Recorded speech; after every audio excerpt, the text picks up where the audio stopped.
Hit that like button, hit that subscribe button if you're new. Snowfall, live after show discussion, episode 4, season 6. Man, it's getting good. Let me know what you think. Kendall, what up? Samar, what's up? Miles, Jacoby. Hey, Kendall, we need another mod. Towers next week. We're going to need some more mods. We're going to need some help. We might have to go ahead and promote you, Samar. You've been in here for a while. You've been messing with the crew. Some more win. Might be a promotion. What you think, Kendall? We good for that? Stevie, we good.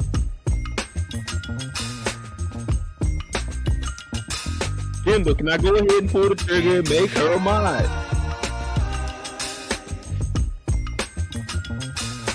Can I make her a mod, Kendall?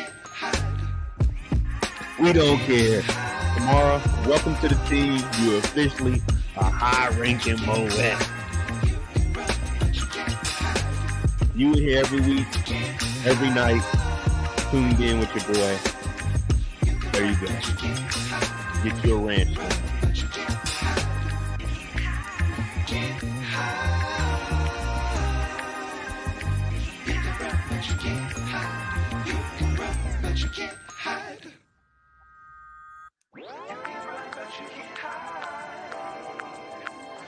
Hit that like button, hit that subscribe button. Episode 4, man. You know how it is. We getting started out here. Good episode. What y'all think? Made the episode since we didn't do a first reaction. Because, you know, I got Hulu, so I don't get to watch the episode till midnight. That's 3 a.m. y'all time on the East Coast. So let me know what you think about the episode. I'm going to get these videos, these clips loaded up, and we're going to go ahead and jump into it.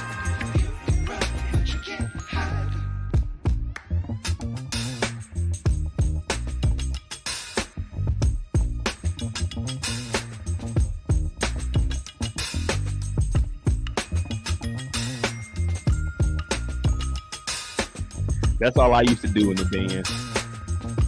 I used to just play the triangle.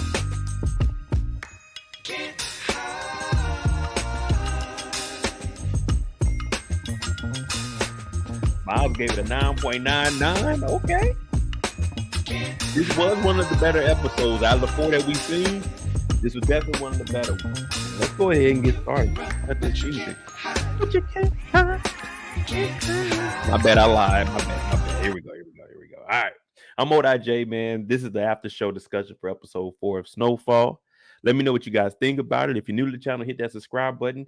Definitely everybody hit that like button. Or if you don't feel like hitting that like button, you can hit the Cash App. MOEDOTJ, support the channel. You know what I'm saying? Everything's appreciated over here, but a like is free and it's easier. And you know, I'm gonna entertain y'all. We got 3 hours tonight because we got the first reaction of BMF. We got to hop off, watch BMF, hop back right back on. 1 hour, we're gonna do it. You know what I'm saying? That's what we do over here. We try to work hard. Is Leon the man in the hood now? Does Leon have the juice now? Does Leon have the juice now? Because one thing I like about Leon. You was scared, huh? Don't be scared. Don't be scared. What up, OT? Rizzo said it's Leon's hood now. All right, it's Leon's hood now. Y'all, you see, I put up the poll. I wanted to know, do y'all feel that Dion gonna slide, or is it over with? Will Dion come back for Leon? 81% say yeah. I believe he has to. Now, you know how I'll tell you guys about my L's, but one thing whenever I mention the L's that I took in life, I always, how can I say it? Always came back. It's got to be a round 2. Pause. It ain't going to end like this. If I got my ass kicked, all right, bet. Maybe he got the best of me. If I got to see for this second time, he give me that second time, you got it. But that second time around, you got to prove it. That first time, I made a bullshit. If you give me 2 times straight, all right, you got it. But that first one, it may have been a fluke. You know what I'm saying? I ain't even eat earlier today. I went to the gym. I was kind of dehydrated. You know, it's a lot of shit going on. Wanda was tripping earlier. So if I lose that first fight, it's all right, cool. You know what I'm saying? But you're going to have to shoot me one more. You got to give me one more.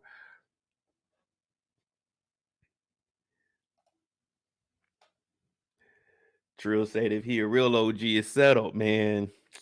50 Cent once told me, he was one of my favorite rappers, pussy, this beef ain't over.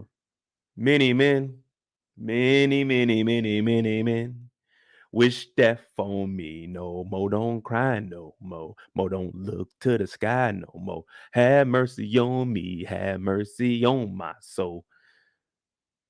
Yeah, we singing 50 on Snowfall, but we about to jump into it. Franklin got 73 million reasons to get upset. Franklin, he should go throw hands with Teddy, right? $73 million. You should go throw hands with him. You got to get this information back. Kendall was in here earlier, I thought. Yeah, she was in here earlier. I don't know what she's doing now. I mean, you know, Kendall be busy, man. Kendall, where my girl Neek at? Y'all know Neek then blew up on us, and we don't even hear from Neek no more. Neek being here on like a Tuesday night. Talking about, what up, y'all? I'm out. Now, Franklin looks just like me after I failed a test. Damn. If only I would have trusted myself and actually studied. See, Franklin didn't trust in himself. He just listened to Teddy. Teddy set up all those accounts. Teddy put him in a position to succeed. One thing you got to do in life is not put all your eggs in one basket, let alone let someone know all your financial information. So Franklin, we see him in front of the file cabinet. He hurt. And I ask y'all this every week. How would y'all feel if y'all lost $500 right now? Be honest in the comments. How would you feel if you lost $500? Now, there go Kendall right there. Miles told me the pager. Oh, Kendall. Come out wherever you are. The chat is looking for you. Let me know how y'all felt if y'all lost $500 right now. I paid rent the other day, and let me tell you, man, that shit came out of my account. I was like, oh, why can't life be easier? But if you lose $500 right now, you're going to be upset about it. Imagine $73 million. $73 million. I don't think between the 25, 30 of us in here, I'm just gonna throw this out here. I'm not calling nobody broke because I'm a regular person, just like majority of us are. But I don't think between all of us in the chat right now, in just our check-ins, not our savings or any you know what I'm saying, other accounts, you know what I'm saying, brokerage accounts or anything like that. I don't think we got $1 million amongst the 30 of us in here right now in our savings. If I open up my savings right now, I'm just gonna throw out a ballpark. I got 20. I got $2,300 in my checking right now.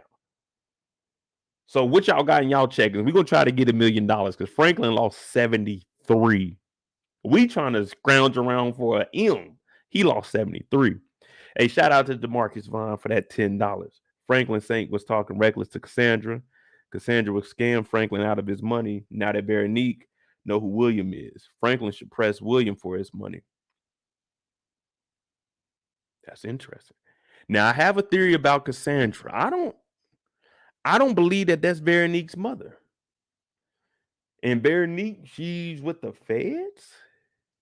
So I said something ain't right here. Something ain't right here.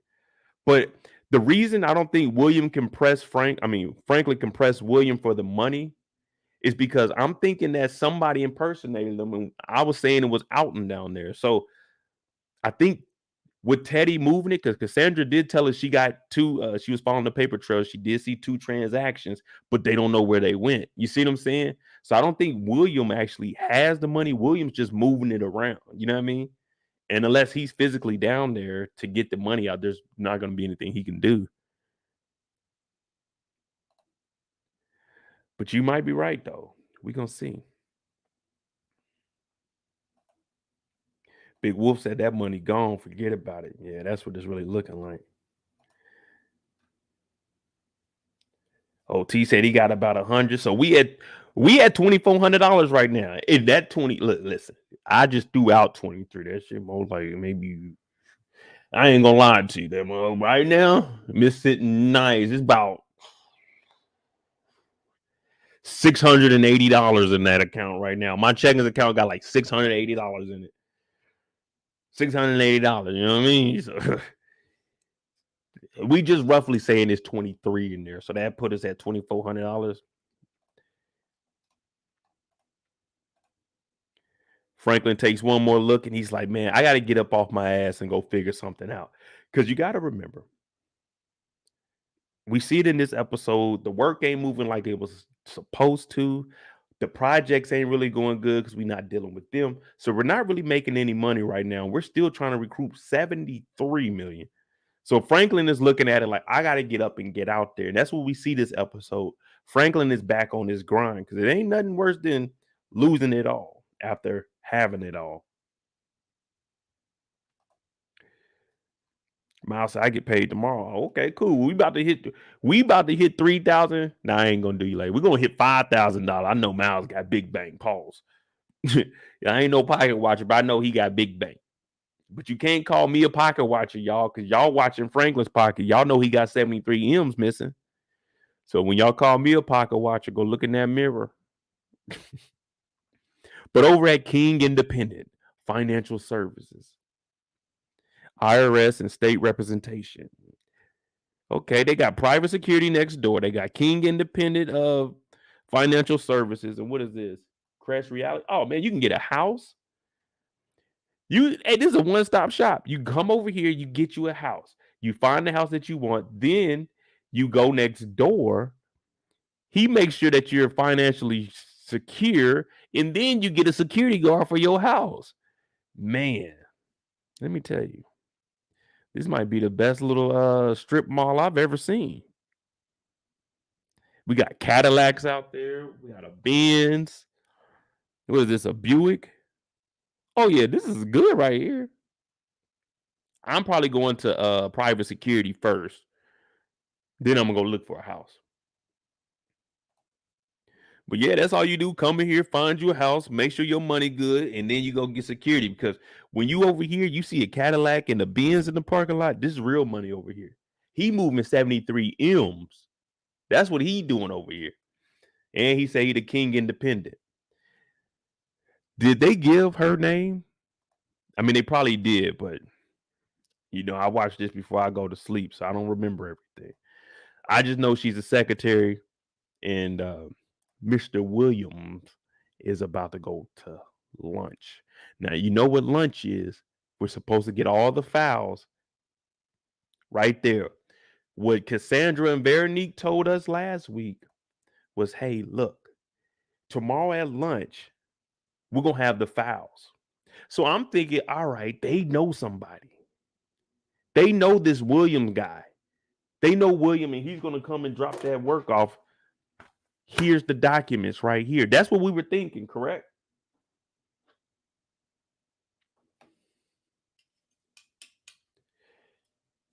Simply Spike Lemonade. We got watermelon. This is going to be key for Sunday's Bel Air episode.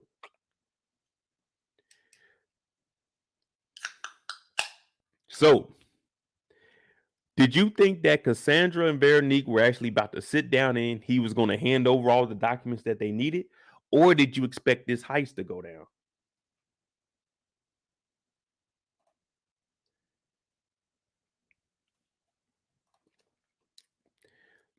And whose kids are these? This got to be Mr. Williams' kids. There's no way this is her kids.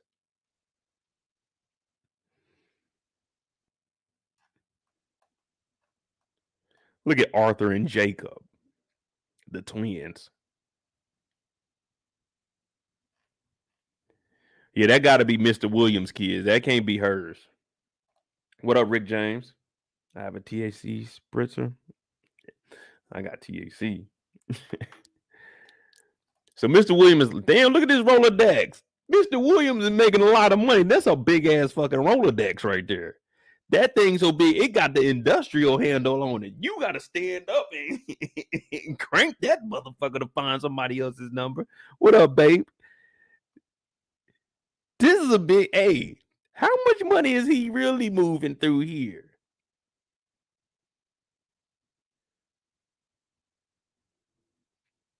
Mr. Williams, we might need to check your books. But since he's working with Teddy, I already assumed that he was crooked. You know what I mean? Like, I can hide that money for you, Teddy. Just gotta rock with your boy. But he said, hey, I'll be back. I got a meeting. So we're like, all right, bet. He's about to go to the meeting with Cassandra, drop off the information. We're gonna get Franklin's money back. Season of Snowfall ends after episode 5 because we got the 70. That's what we were thinking. That's what Franklin is thinking. Franklin is sitting down right now in front of that file cabinet thinking, they said today at lunch, they're going to have all the documents. We're going to be good to go. Then she goes in here, and you know me. I'm always looking for a come up. So what I noticed is that they kind of show the combination lot. A lot of people do this in movies. You'll see it every now and then on like some real estate companies, like Instagrams and stuff, that they got this safe behind the picture. Let me tell you something. That shit don't work. Niggas, they check her behind pictures. Now, she knew that there was a safe back here. And what does she do? She goes in and I was trying to get the combination, y'all. I couldn't make out this first number. It looks like a 12, like this may be the 1 and then another 2. So 12, 2, 26. And I thought it was going to be a lot of money in there too. I ain't going to lie to you. I thought there was going to be a lot of money in that safe. It was just documents. But she gets in there. She gets in there quickly too. Now she got to go through all the files. We're like, damn, all right, what she's about to do? I know she's not about to email nobody. There ain't no email. Then we see William during his lunch.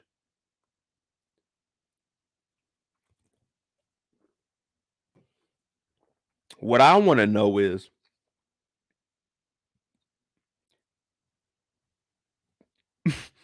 how many pictures did Veronique and them get? If this man drove to lunch, well, it looked like he walked. Maybe if he walked to lunch, actually sat down and ordered food, what was Veronique out there doing? BSing? Because he's sitting down with Cassandra, and at first I didn't notice her. I was like, who is this new character? But she got that Veronique season 5 wig on. I said, I knew Veronique was your daughter. Y'all got the same supplier. So she's sitting in here with William. William then ordered him a nice little cognac straight. What do you got? A clam chowder and some Brussels sprouts? I'm not sure. But he's even looking at the menu. I mean, looking at his meal like I am. I'm looking at it like, man, this don't look like anything that I really want to eat. You know what I mean? Especially not on lunch.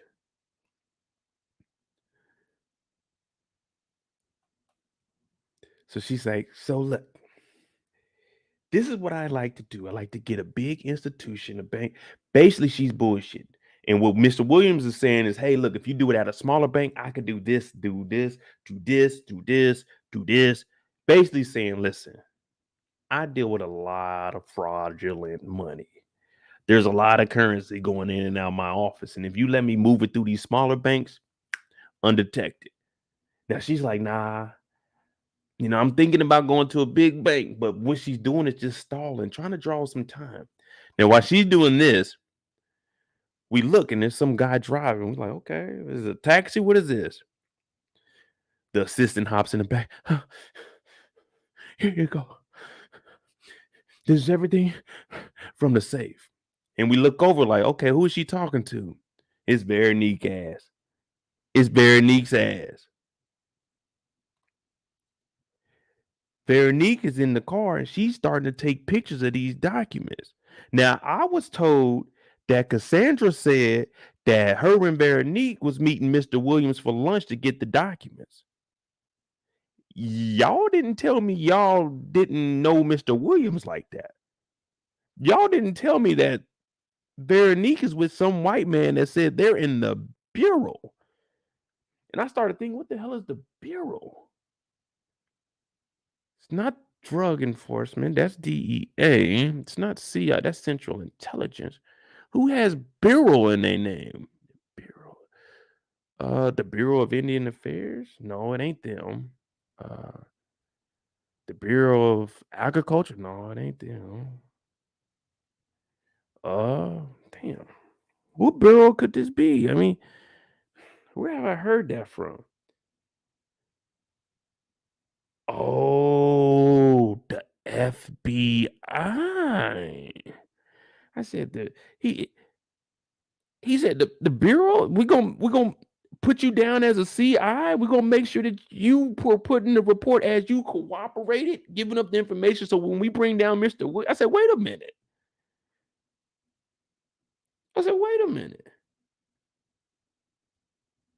That ain't right.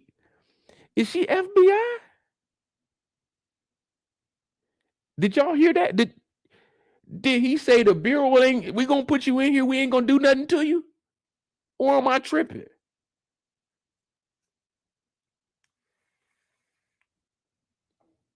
The Bureau of Motor Vehicle.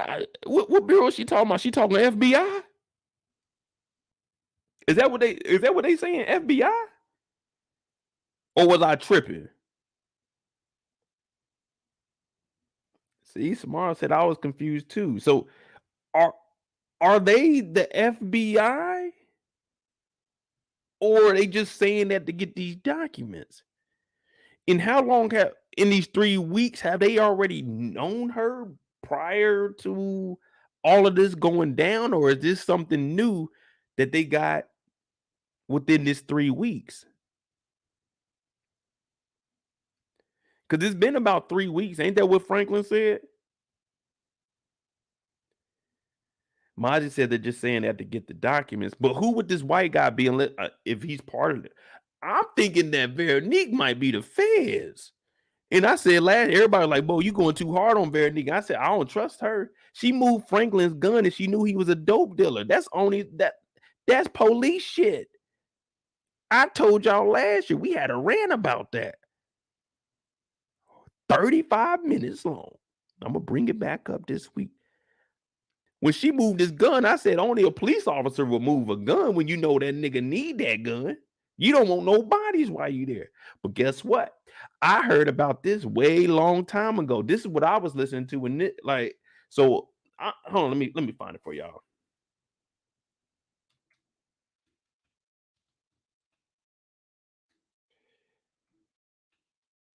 There's a poet down in Atlanta, and this time I'm not talking about Future. I'm not talking about Future this time.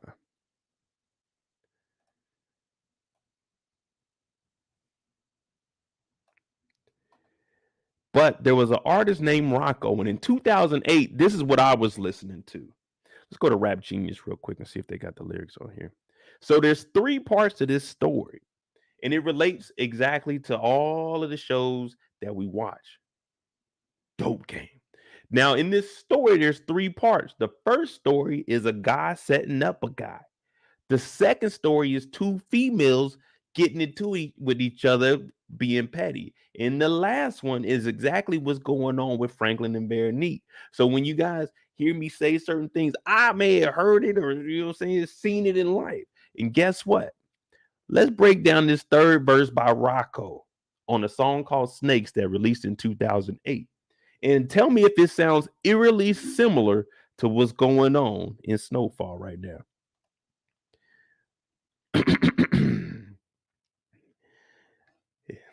I'm gonna try to rap it like my boy Rocco too.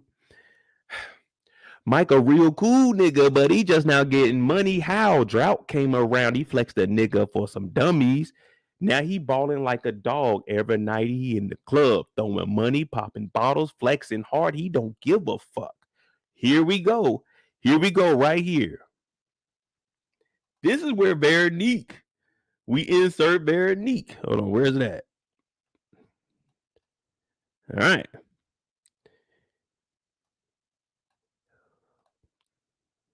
Right here. I'm gonna start up here. Damn. Anyways, right here. Now Veronique, insert her. Then one night he met this girl, finest girl he ever saw. He said, I never seen you before. She said, I'm here from Arkansas.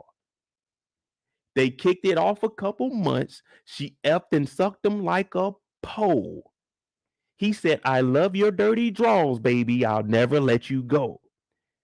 Years later, they're still together. Now he feeling like he love her. So he let her in his business because he felt that he could trust her.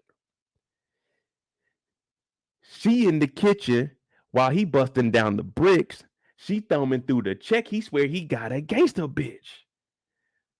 What he don't know about this bitch is everything she say a lie. Man, this bitch ain't who she is. This bitch is FBI. Man, this game a dirty game. Beware of all the tricks, for you end up in jail just like Mikey about a bitch. I said, damn, I knew this back in 2008. So when I seen it last season, I said, man, she just popped up out of nowhere. He said, I never seen you before. She said, I'm here from Arkansas. No disrespect to Arkansas, but I don't know any sexy women from Arkansas. Y'all know any sexy women from Arkansas? I'm not saying there's none. I'm just saying I ain't never seen none. Or maybe I ain't know they was from Arkansas. But I was listening to that. No way. I was 23 years old. So when I seen this, Veronique moved this guy. I said, oh, yeah, she the Fed. She got to be something. We can't trust her.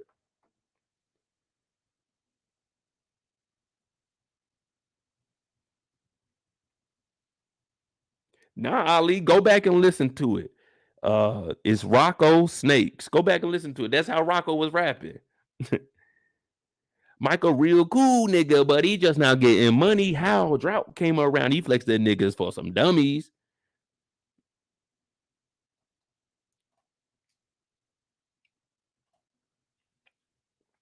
But yeah, when I watched this episode, that was the first song that popped in my mind. I said, damn, ain't that the truth? Now she's in here. And you know, I had to get some pictures. I'm trying to get, damn, I can't see the money. It's kind of blurry, but this is a transfer of funds. Panama, Republic of Panama. Okay. Transaction code. Yeah, I couldn't really see anything. Okay, important notice. In the event you are, damn, we can't even read none of this.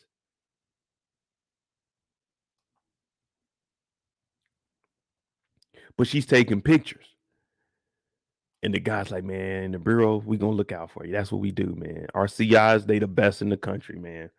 They the best in the country. I know there was a little list that came out and said like CIs in Vegas get like 85,000. The Bureau, it might be a little more than that. You never know. And this is back in 89. So you might get snitching back in 89, you might get $300-400. You might get $300-400 back then.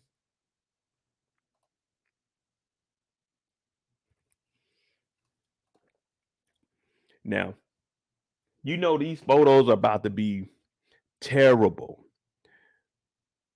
We ain't gonna be able to see. We're gonna be trying to zoom in. It's gonna look just like the screenshots I got. The feds ain't gonna be able to tell what the hell's going on. The best thing for them to do was probably just to go in there and try to run copies of all of them real quick. Run a copy, stick them back on there, throw it back in there. Because it's not like you're taking pictures of all the documents. But this is where I'm talking about time. You got to know how much time you got. Now, Mr. Williams is out there getting his grub. Well, he ain't really eating like that. I know he took a shot of that yak, but other than that, he probably ain't gonna be drinking like that. Because he's like, look, I got to get back. And when he gets back, it's a little sooner than we thought. Now the assistant has to run back inside, put the shit back in the safe. I hope she didn't lock the safe. The safe should have still been unlocked, maybe cracked a little bit. So all you got to do is run back and put it in there.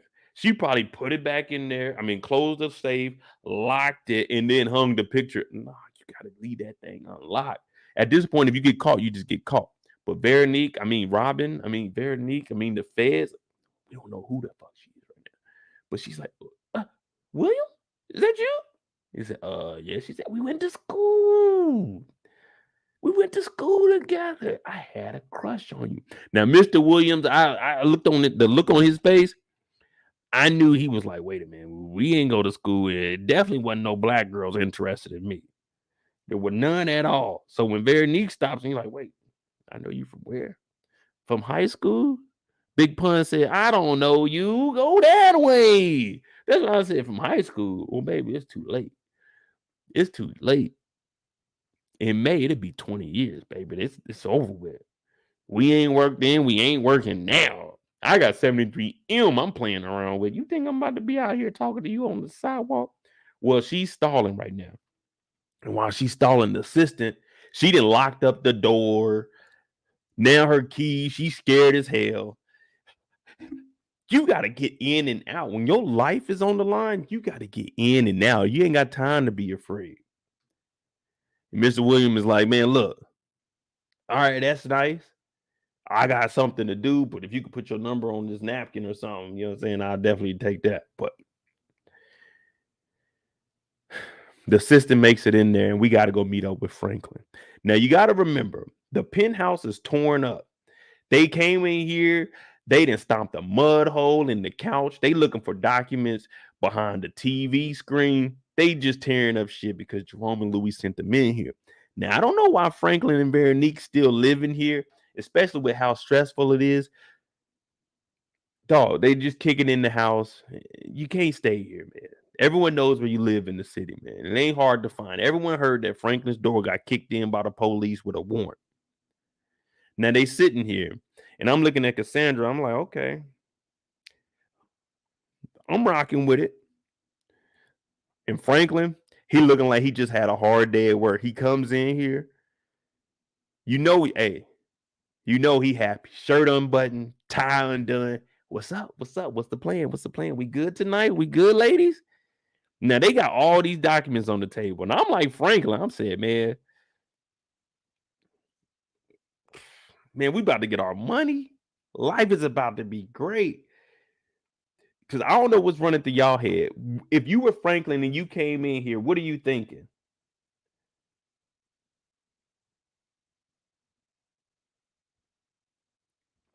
What's your first thought? All right, we got the money back. Is that how y'all think of y'all come up in there?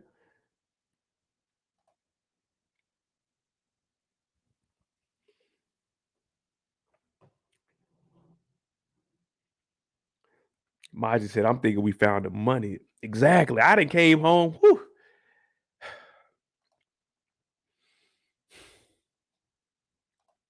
Miles said the money. I mean, as I got older, I don't think like that. Right now, I don't have any expectations. I would have came in there because if we didn't have the money, it's like, damn. If we got the money, cool. You know what I'm saying? I'm not gonna be overexcited because we still don't have the money. You know what I mean? We still don't physically have the money. It's still in these banks and anything can happen. So I wouldn't get too excited, but I would have been expecting the best. And when he gets up here, they got look how thick this paper is. It's like, hey, we got it. We got it. Cassandra's like, hell yeah, we good. Guess what? He said, what is it? What is it? She said, well, going over the files, we got 2 transactions, but we don't know where it ended up at. And I'm looking at her, and she looking at Franklin. Franklin looking at Veronique. Veronique looking back at Franklin. Everybody looking at everybody. And the first thing Franklin does is the same thing I would have did. I would have double checked. Look at Franklin. It's like that Young Thug and Lil Durk meme. He looking at the paperwork. He don't know what the hell he looking at. Franklin has no idea what he looking at.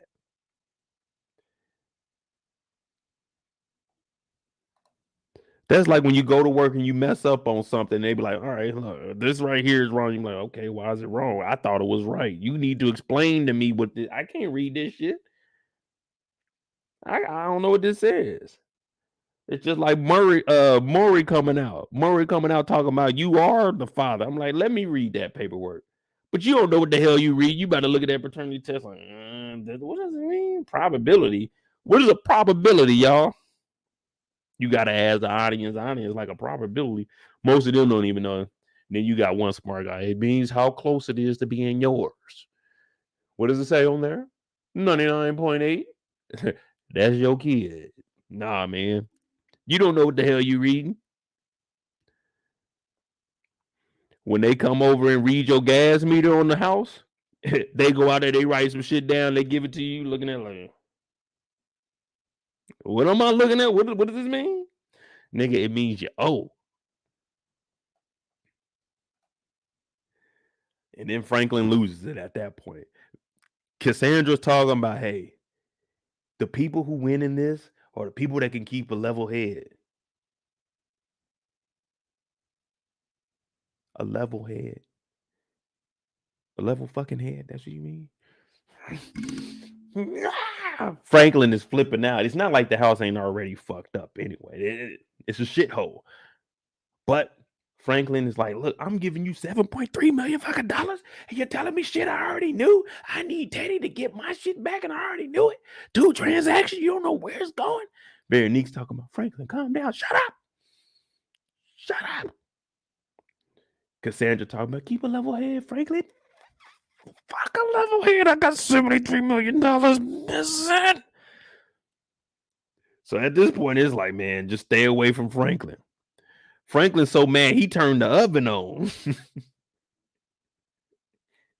Franklin said, you think it's hot here now? Wait till this motherfucking oven is on. He didn't turn the oven on. He upset. He didn't pull the toaster down and got that thing going. Ain't even no toaster nothing in there. Well, no, excuse me, there ain't no bread in there because it ain't toast yet. Man, Franklin wilding out. He didn't open up the refrigerator. He know the price of eggs and went out. Franklin throwing the eggs out. Like, Franklin, what are you doing? I'm trying to get my money back. Damn it, please help me. Cassandra said, just keep a level head, man. Keep a level head. I ain't gonna lie. Franklin got a little bit of money. Can anybody verify? He got the glass top stove in 1989. Was this a thing?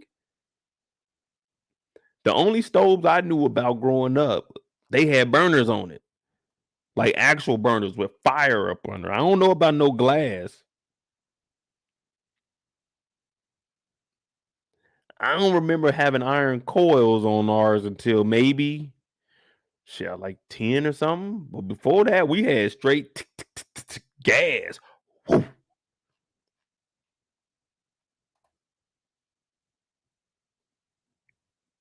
Said Franklin got a little bit of money, don't he? He worried about that 73 M's. You paid $4,000 or $5,000 for this shit back in '89. Now, while that's going on for Franklin, we got Leon in the hood, y'all. Leon's back. Guess who's back? Back again. Leon's back. And Dion is shot out the damn lights. Now, Leon's trying to make a difference. When he went to Africa, something just it hit him, and he was thinking, you know what? We need to do better for our people. Yeah, we drugged him. I made a lot of money, but with his guilt, he's feeling like he needs to give back to everybody. Now, he didn't came out with the whole Dickie suit on. Well, he ain't got the whole suit on because he ain't got the top, but he got the jacket. Is that Dickies or that Conhart?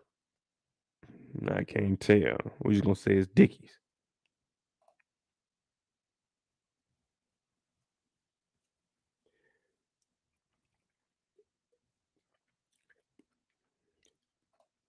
Samara said, I wish him and Wanda stayed in Africa. I mean, they were going to, but you remember he came back to get his money. What I don't understand. Well, I do understand. I do understand. He doesn't know who he needs to get in touch with to be able to move his money. Remember, he has cash. He don't have all of the accounts that Franklin does. Leon is sitting on cash. Now, I don't know where he got this money at because if it's in the projects and he dipped out, man, I ain't gonna lie to you, they probably gonna rob him. But he got to figure out how he can get his money back to Africa at least. So putting it in an account, or I don't know how they're gonna do it. Maybe mail $1,000 every now and then. Might take forever because we said he probably got like 1.5, maybe 2 million saved.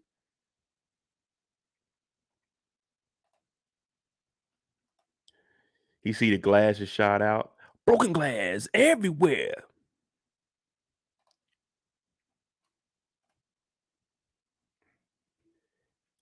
And Einstein's like, man, look, Dion, he didn't change up. Man, these fools, they got the swimming pool up here. I ain't even noticed that. My dog's got the swimming pool on the roof with the ladder. Shit, make sure if you on that bottom floor, make sure you have bars. Hell, if you live on this top floor, you want to make sure you got bars because they can climb up on this shit. And let me tell you, niggas that are trying to steal, they don't care where it's at. They don't care where it's, especially in the projects. Man, listen, I seen some junkies do some amazing things. I'm talking about backflips off of roofs. Yeah, they don't land it, but they still get up, and they'll do that shit for $5. They'll do that for $5. We seen so many shows. Hell, Wanda stole her grandmama pearls. So a junkie would do anything. So yeah, you want to make sure you have bars on your windows. And if you're not in the room, close the window, especially if it's open like this, because a junkie will rob you broad daylight. But the swimming pool up here, that's dope. I'd fill it up with water and I'd be on the roof chilling, looking at all the peasants below me.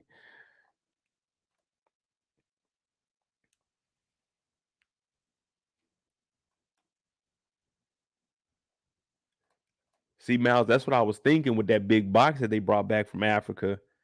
They could potentially put all of it in there because there was no reason to bring in that box with us. Now, Einstein, he did get offers from a couple of community colleges. That's what the advisor at the school said that she could do. Like, hey, you do got the grades, you can go to it. And Leon's pushing them, hey man, get out of this. This ain't no place for you. You got a good head on your shoulders. Man, you ain't like this.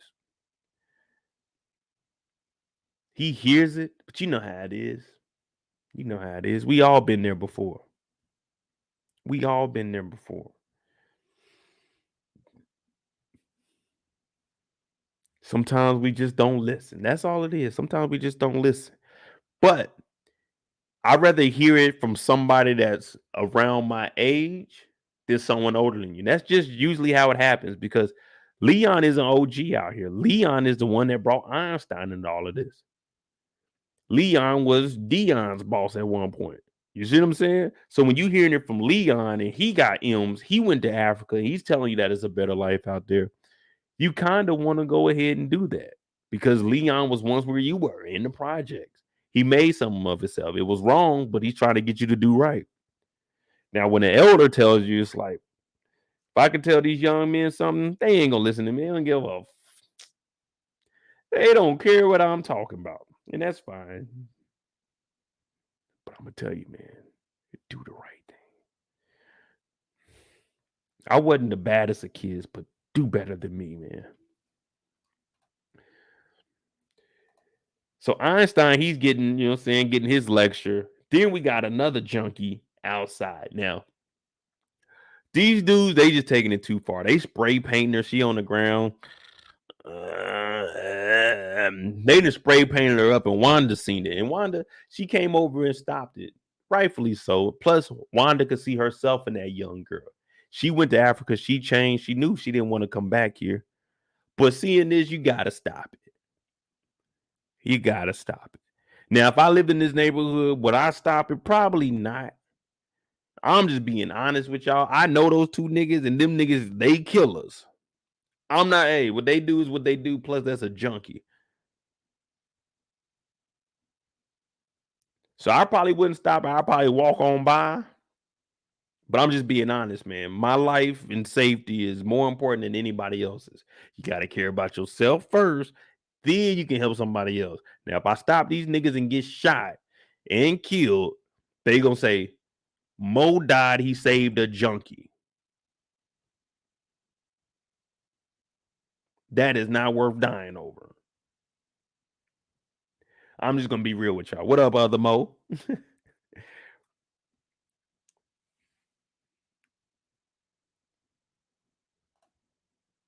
You said Ghana is not a country you can just stay indefinitely. Shoot, they giving out them citizenships. I'm gonna give me one just so I can go over there and just chill whenever I need to. But be careful when you travel. Now this junkie, she done passed out. Everybody's looking. Everybody looking. This is just every day in the hood, man. Look, they just chilling. She got her hands in her pocket. This dude over here biting his nails. This is a regular day in the hood. Cammy over here, she chilling. Cammy cool as hell though, man. Cammy be feeding everybody. You go over to Cammy house, man, you straight, man. Like if you get locked out, you can go chill at Cammy house until your people get back. So they just spray paint her, you know? Like, nigga, what are y'all doing? But Wanda comes and saves the day. Because that was once Wanda at a point. Y'all remember, y'all remember Wanda used to be a demon. Wanda used to be a demon. I'm not even talking about her serving up the block. I'm talking about Wanda was a demon at one point. There was one point in Snowfall where no one could deal with Wanda. No one could deal with Wanda at one point in Snowfall. That's facts. And I know exactly what I'm talking about because when she kicked Mel in the motherfucking mouth, I said, what the hell is Wanda doing? Wanda was pure demon at one point. Man, they had to handcuff Wanda. They handcuffed her up because she was literally a zombie walking. She was like something from The Last of Us. She's stealing for grandma. She kicked Mel in her shit. She breaking loose. Wanda was a pure menace to society. At one point in time, there was no way I would ever want to be around Wanda. 1-on-1, 2-on-1. Wanda had the strength of 4 elephants. When Wanda was on that shit, Wanda was crazy.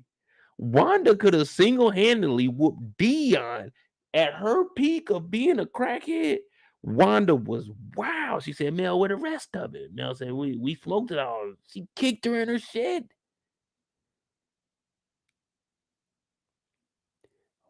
Hey, Wanda, matter of fact, I might have to put Wanda on Brillo's channel. She might be in top 3 of top junkies.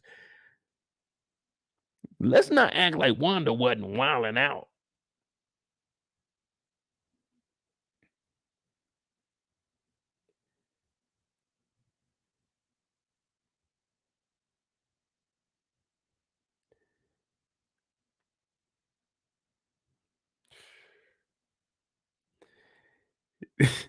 Wanda kicked her in the face, man.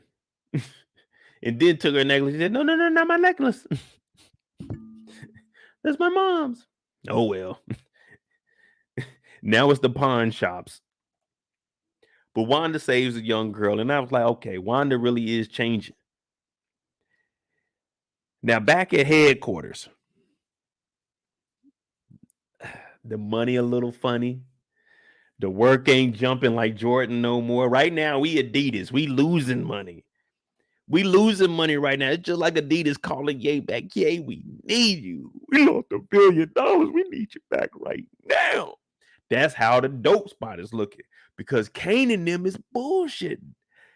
Kane been in the hospital. Kane's right-hand man said, nah, the block is shut down until we figure this Kane stuff out. See, that don't happen with Franklin. When Franklin is running something, it don't matter. You shot, you stabbed, your mama died, your baby gone sick, or you got to take it to school. Franklin don't care. You get the job done. But see, Kane's crew, they a little bit different. They ain't used to getting this kind of money. Plus, they got a war on their hands. They going at it with Louie and Jerome. So he's like, man, we got to get these numbers right. Veronique is saying, oh, it'll be all right.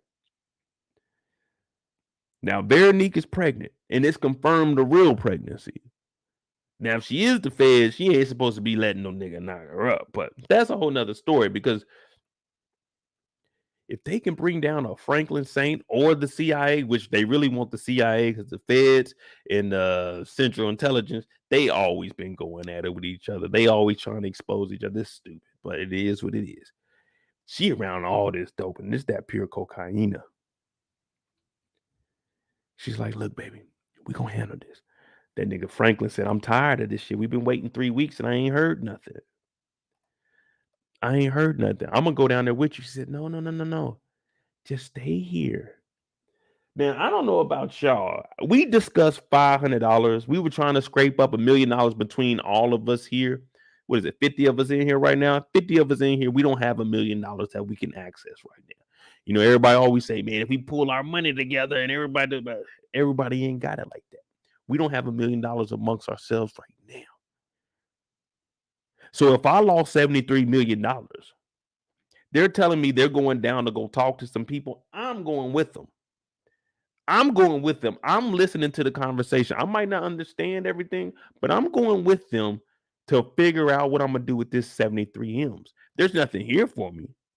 Because if I get my 73 M's back, I don't even have to worry about Kane and Kane's operation, his cook. I don't have to worry about none of that. So I'm going to go with y'all, since I'm buying the flights anyway, and I got a private fucking jet. I'm going, and I'm going to sit in on everything y'all talking about. Because at this point, 3 weeks, all you told me is 2 transactions.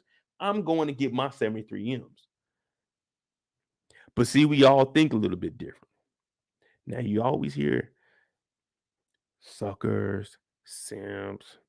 Well, it looks like Franklin might be the biggest of both.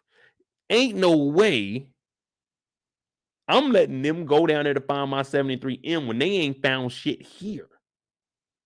Y'all told me tomorrow we're going to have it. We're going to be good to go. Well, it's tomorrow. And now y'all talking about tomorrow's tomorrow. No, I'm talking about today's tomorrow. Yeah, it wasn't yesterday. Y'all told me today, to tomorrow. That's today. I'm talking to today, tomorrow. That's what I'm talking about right here. Where's the information at, Veronique? Where's the information at, Cassandra? Oh, we need to take a flight. Well, I'm going with y'all. Matter of fact, I'm not going with y'all. Y'all coming with me. But she's like, no, Franklin, just stay. Make sure you handle everything. And Franklin agrees to it. I'm like, damn.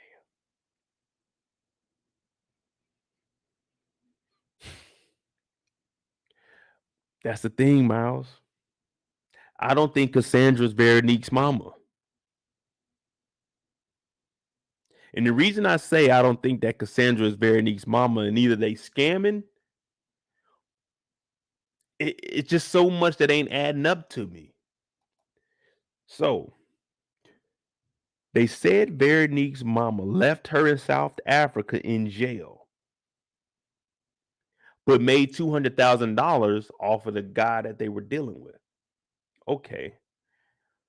This episode, we heard that the guy that she was with is in the bureau. Now, we can't confirm that right now. Like my dog Brillo say, we don't see no paperwork, so we ain't seen no badge either.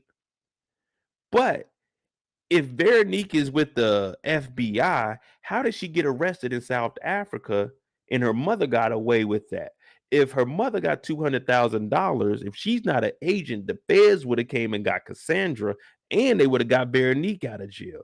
Or did Veronique fake going to jail because she's the feds and her mama ran off, and now she's trying to get her mother back to bring down her mother and Franklin? You see what I'm saying? Because the whole getting locked up, and if she is the feds, then why didn't they come after Cassandra? You see what I'm saying?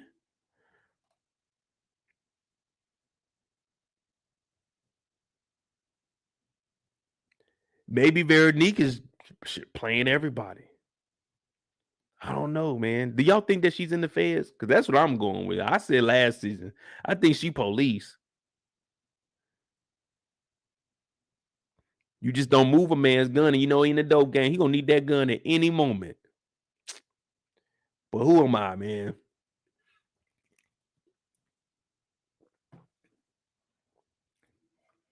Sheep said the storyline is sketchy. Yeah, it's not a little sketchy. It's the whole thing.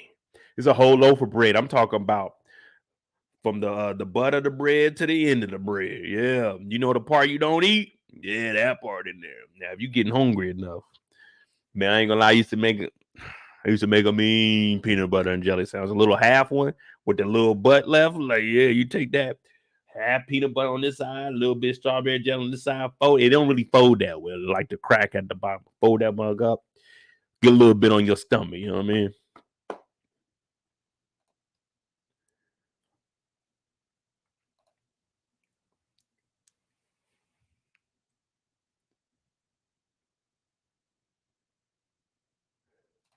I think the mom's is higher ranked agent. I said, I don't know about Cassandra. I think she might just be. Uh, when they say mother and daughter, I'm thinking she may have been undercover with Cassandra, and she. Oh Lord, let me not go down that rabbit hole, because now I'm coming up with my own Veronique story. And what I was about to say is maybe Veronique's been a fed, right? Veronique's been a fed, and when she first got in, they put her undercover because she looked a little younger. So she may have been impersonating like a 15, 14, 15-year-old. Then Cassandra found her, like ran into her, and she just been undercover, just following everything that she got going. Because they only in their mid-20s.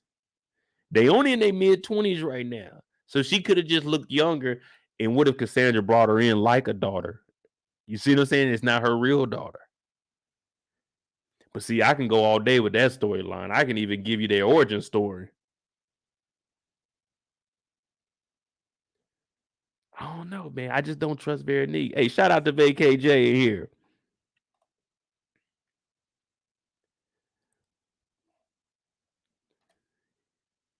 So maybe Veronique has been undercover for a couple years, but y'all know that's just my mind wondering. That's just my mind wondering. But now I want to. We ain't had this time restraint, man. I might be able to get y'all the Veronique and Cassandra story from what I'm hearing from the paperwork that I read. I'm not saying this is official paperwork. From the paperwork that I read out there, Veronique's been working with the feds for the last 7 years. Yeah, she was one of the youngest field agents ever. First African American woman to go undercover for the feds, Veronique. Mm-hmm. She met Cassandra. She was 15 years. Well, she was actually 14. She was actually 14 when they started working together. She had just turned 15. This is over in Paris. That's why she knows so many different languages. Now, we did have a field office over there back in the day, but that's neither here nor there. So she went undercover to unearth Cassandra because Cassandra knows people in high places. These two, they built the bond. Veronique knew how to scam also because the feds were helping her out with everything. So, of course, Cassandra was looking for a protege. She figured if I bring someone else in, we can work double the scams, make double the money. These two built a bond. Veronique looked up to her, not as a big sister, but more as a mother figure. They've been doing this for years. Veronique apologized because when they were in South Africa, they met this South African man. He was a white man, but he was South African. They met him. Cassandra was brought on to infiltrate. Veronique playing as the daughter. Now, see, the mom ended up scamming, but the guy, we're just going to call him Arthur. Arthur was already into it.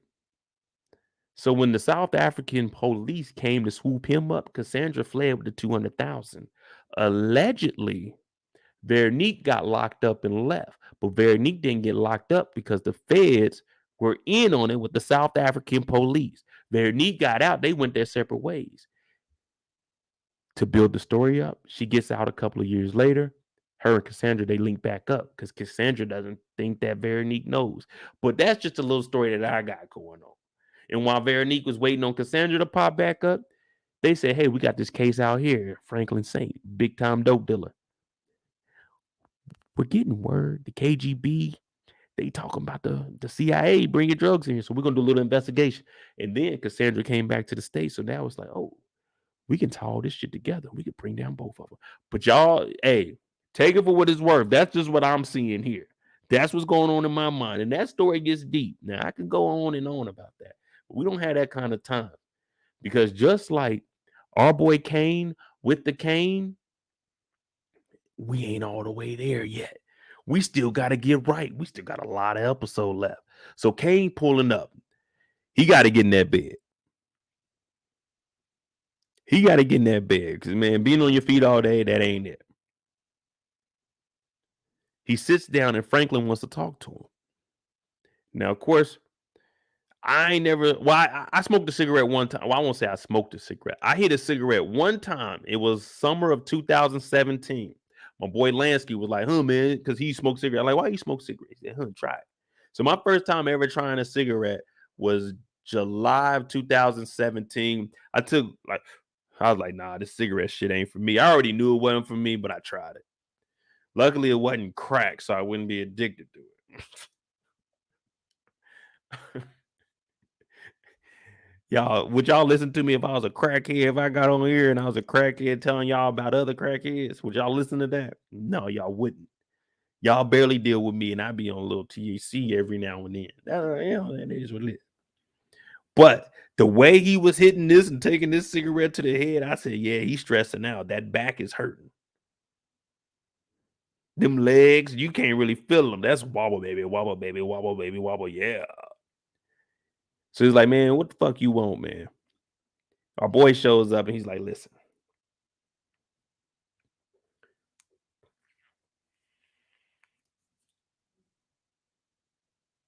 You know I'm a businessman.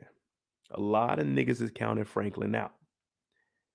A lot of people have counted Franklin out.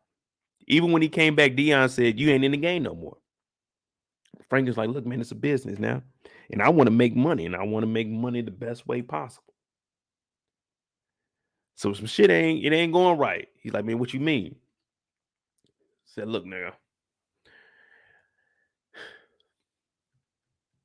I need to see them cookhouses, bro. I'm just gonna be honest with you, Kane. I gotta see the cookhouses. It don't sound like nobody's cooking. Now, if this is Waffle House, cooking. IHOP, no cooking. Waffle House, cooking. Denny's, no cooking. Waffle House, cooking. And that's exactly what these cookhouses are supposed to be. No matter what. Waffle House, when you come in there, you see them cooking. Now, the people taking orders, the women taking orders, they be chilling sometimes. I ain't gonna lie. I mean, they work their ass off too. I'm not discrediting them. But the nigga on the grill, he working. He working. Now, we're going to talk about Franklin's work schedule, work shifts a little bit later. But that Waffle House, it ain't 6 on, 6 off. Some of them niggas be in there sun up to sun down. Man, sometimes them cooks be in there. Yeah, they be putting in 12s up there. Some of them cooks, they be in there working. I'm talking about that damn waffle machine that got turned over so many times in one day. You got to come in there with it wrapped up. Nigga, I'm the waffle maker. I'm coming in there like this. I'm the waffle coming up. Yeah, I'm on that waffle. Do you know how much arm strength you have to be That elbow gonna give out on you. That wrist gonna give out on you. I told Brillo earlier today, man, in 04, hey, if you needed me to get in there and whip it up, Mo could whip it up. But I ain't got that whip like a 6-hour shift. I ain't got that whip game no more. Man, I can give you a 30-minute shift, if that. Now that 30 minutes, I might whip for 10. The other 20, I need breaks. What's wrong, Mo? Shit, I was in that motherfucker whipping. Man, hell no. Y'all think I'm playing. Y'all think I'm playing. Think about it. When you were younger, your parents would tell you get that remote. It's just picking up the remote. The remote lighter than your phone. Can you give me that remote? Yeah, you tired. If you in the Discord, you heard what I said. You heard what I said. As an adult over 30 years old, we know the first place the devil touches us, and it is on our knee. Them knees start giving out when you turn 30. You waking up, my knees be like, damn, this nigga shooting outside? No, that's my knees. That's me stretching. And don't let me talk about my left ankle. My left ankle be stiff every morning. I gotta wake up. Let alone turn on the waffle machine. Hell no. I done turned that waffle machine so many times. I had to switch hands. Who be in the kitchen? I'm right-handed. When I use a spatula, I gotta use that right hand. You know what I'm saying? I cook the dough with the right and I whip with the left. Yeah, I cook with the right and I whip with the left. You know, wax on, wax off. No, cook and whip. I hold the pot, the pan with the left hand and I cook. I cook with the right. Now, you want me to get in there, switch it around, have the right hand hold and try to cook? I can't flip no egg. I can't make the turkey bacon with this left hand. That shit gonna be wobbly. Man, if I give out my right arm here doing the waffle maker every day, you think I can go home and make my own food? I can't. So Franklin, you can't have us on no 6 on, 6 off. If I'm in this motherfucker whipping for 6 hours, shit. Nigga, I need to be 6 on, a day off.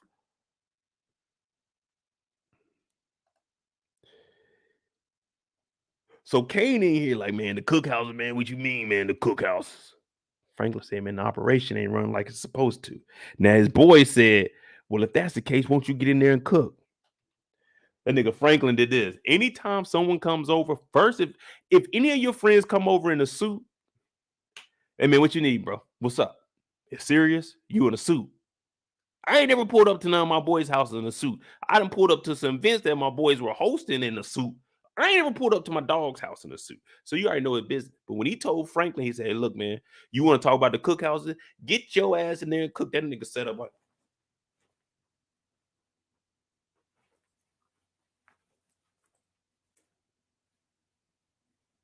I'll do it. I'll do it. Dog, Franklin sat back so quick. He got proper. Franklin went from, hey, man, I got to see them damn dope houses, man. I got to see them fucking cookhouses to, I'll do it. Okay, Franklin.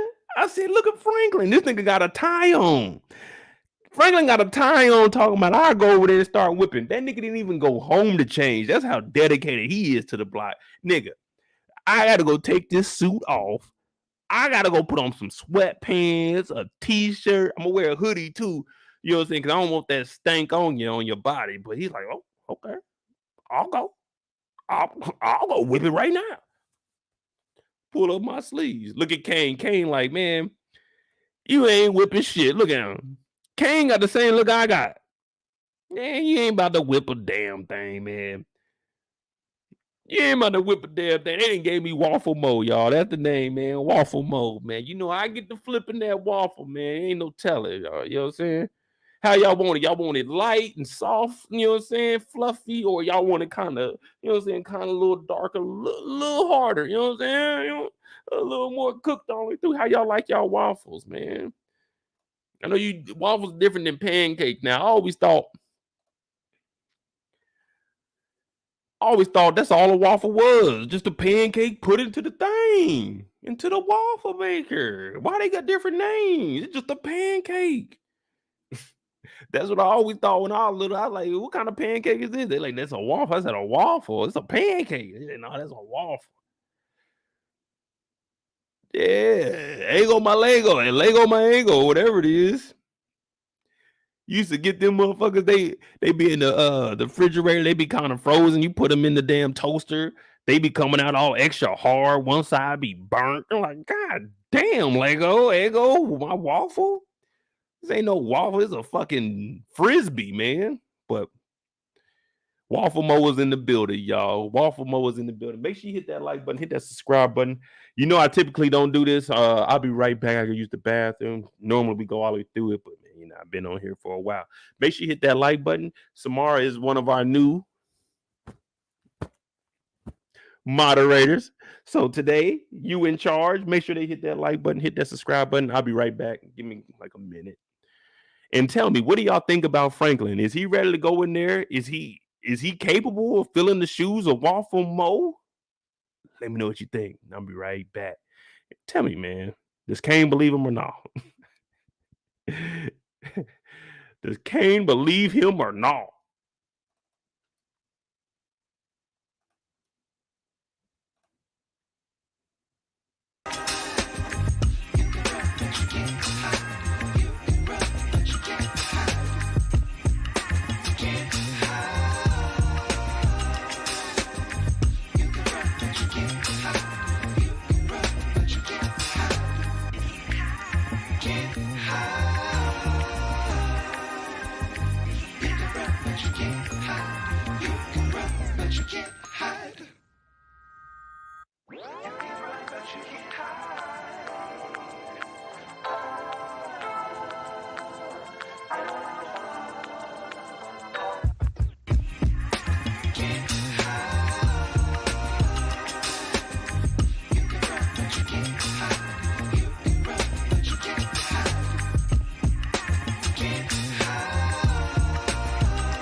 Hey, what up, Brillo? What up, Brillo? Hey, 2K, aka Professor Brillo, is in the building, man. If you ain't subscribed to my dog's channel, man, hit him up. Support the channel. All right, Waffle Mo is back, man. Waffle Mo is back. I forgot where we was at. Oh, we was talking about old boy.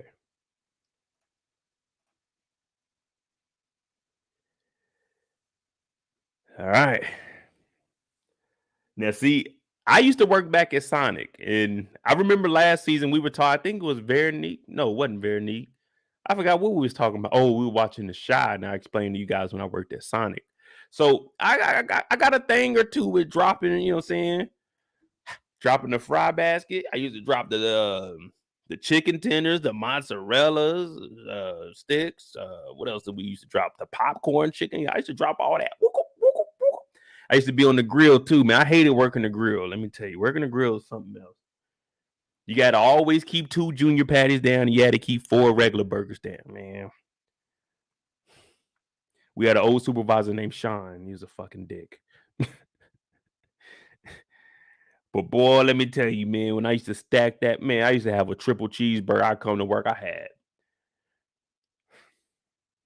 3 patties, 4 pieces of bacon, extra cheese, lettuce. Oh my goodness.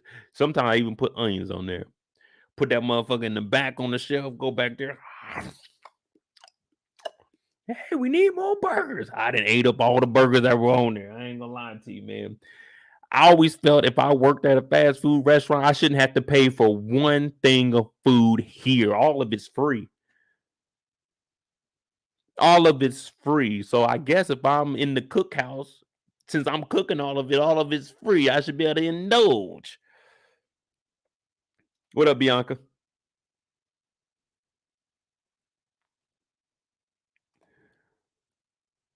All I'm saying is, if I worked at a fast food restaurant again, I got to eat for free. That's gonna be in my contract.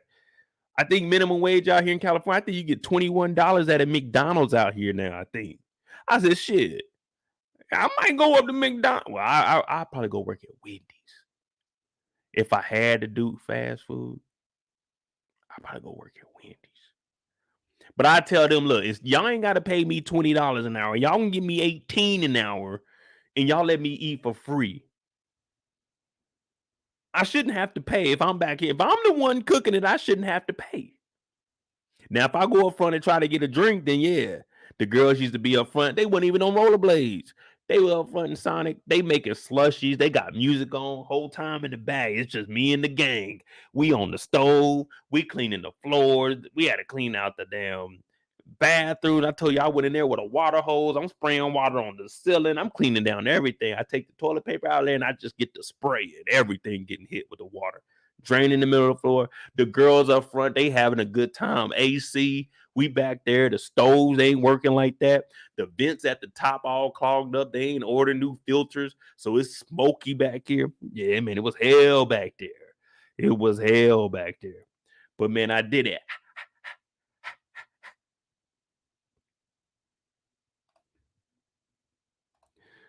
Chris Rock learned that wasn't the case in New Jack City. Yeah, you right. I don't think it's a 5 o'clock free crack giveaway in the cookhouse.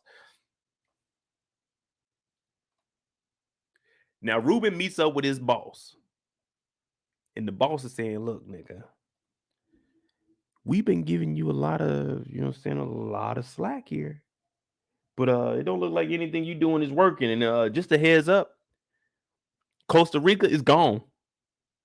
Everything they took it all. They killed everybody. They took it all."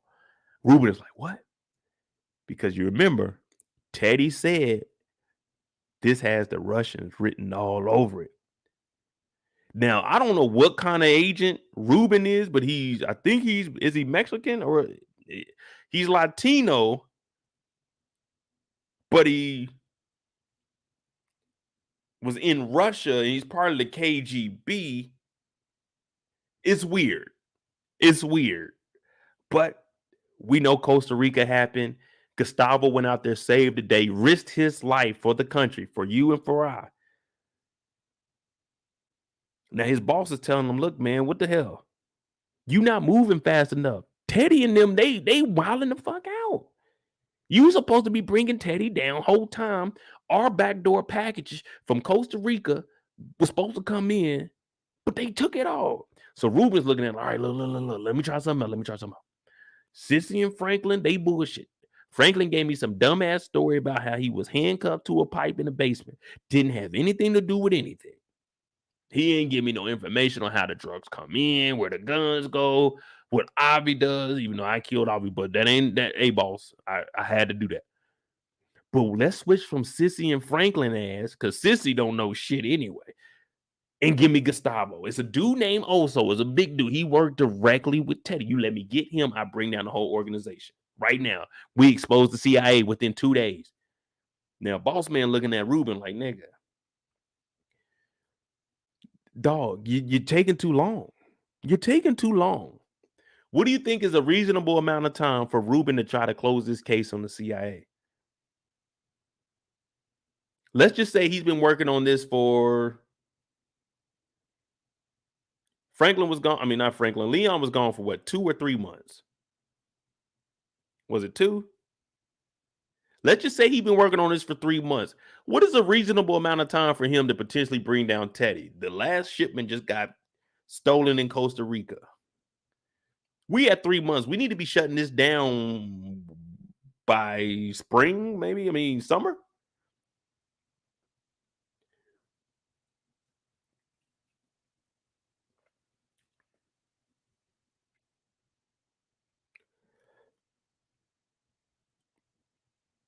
Oh, he's Cuban.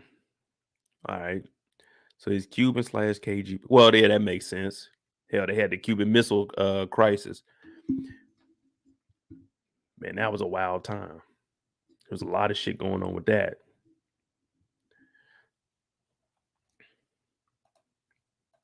So the boss is saying, get this shit done, man. If you don't get it done, you're done. If you don't get it done, you're done. We're going to go ahead and send you back to the USSR. You ain't going to the KGB. You going to the USSR.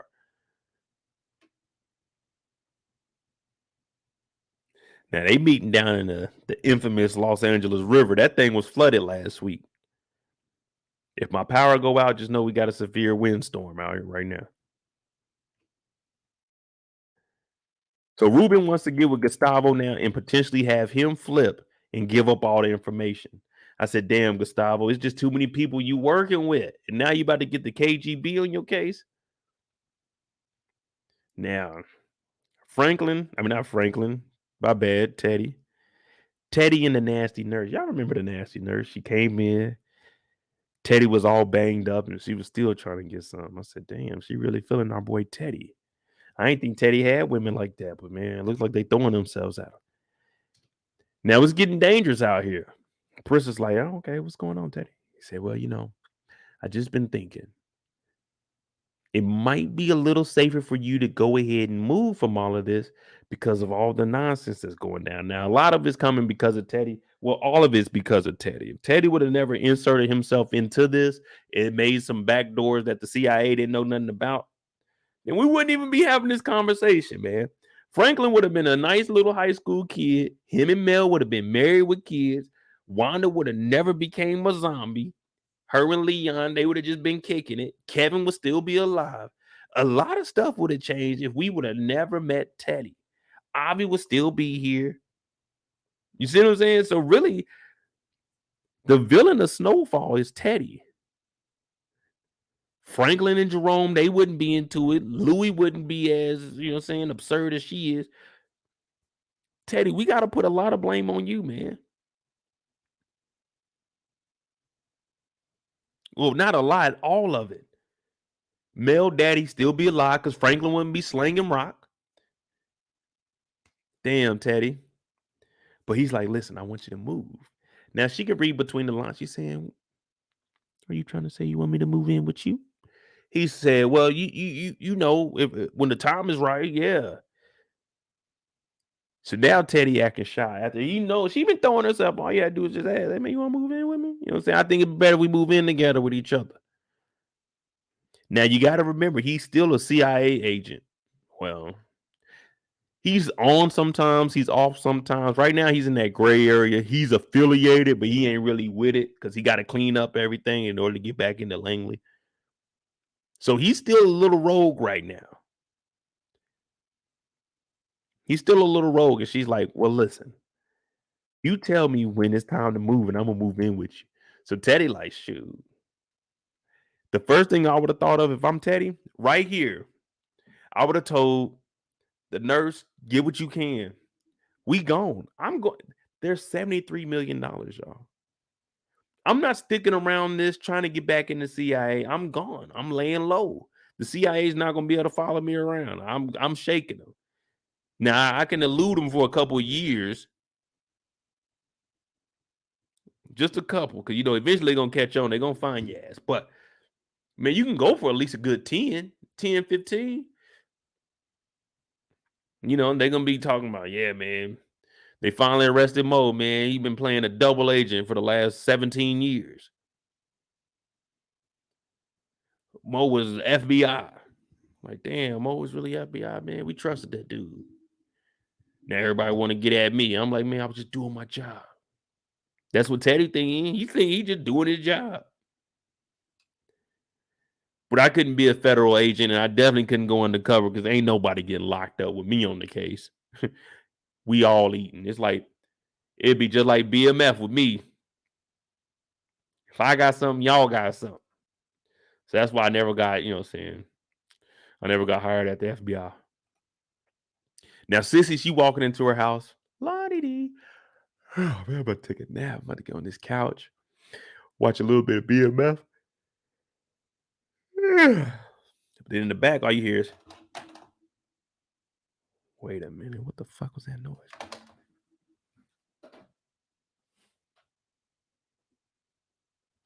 She did the right thing. She didn't alert anybody. She didn't say, hello, is anyone there? You never do that because you're giving up your position now.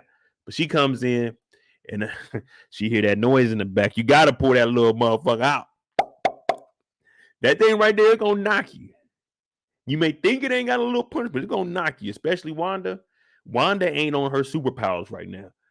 So out the back is Wanda. And they're nigga, I was about to blow your head off. See, Wanda ain't on them powers. If this was Wanda from season 3, Wanda would have dodged this bullet, or she would have took this bullet, pulled it out, and threw it back at you. But this Wanda's changed. This Wanda has emotion. This Wanda has feelings. Cissy, on the other hand, she lucky that finger wasn't itching. Because at this point, there's nobody in Cissy's corner. I mean, Veronique, but Veronique wouldn't be in the house on her own. Franklin definitely ain't coming back over here with the war going on. I'm sorry, that thing would have went pop, pop, pop. Now I'm looking at Wanda like, I ain't want to have to kill her, but man, you can never trust a junkie in the house.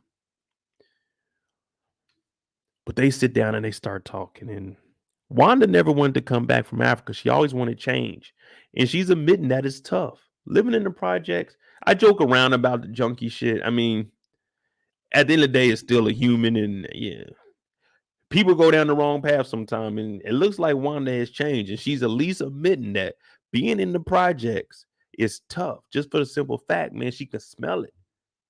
She can smell it. She knows that rock is around there. And one thing I've seen in all of these shows and just from junkies in real life, it's like, man, that rock be talking to him sometimes.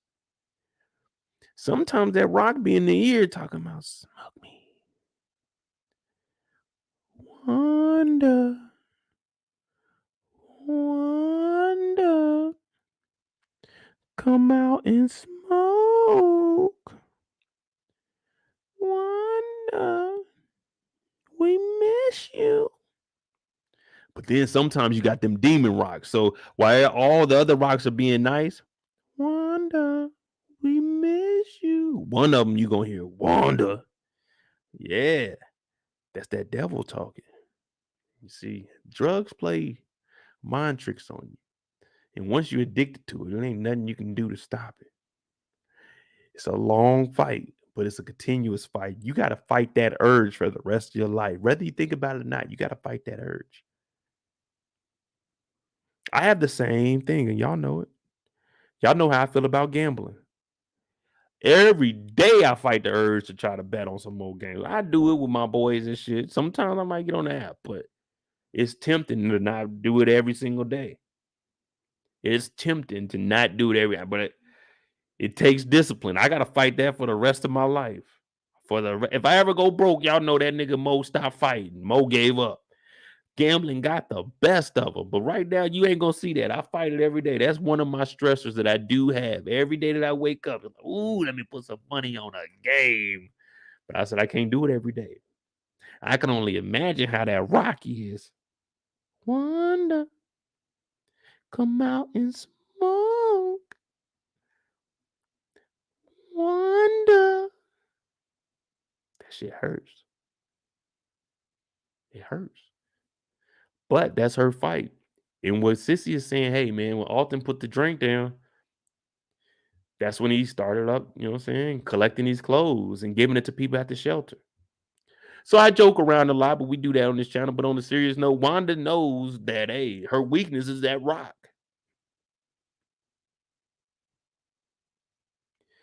Bianca, come out and play. Yeah.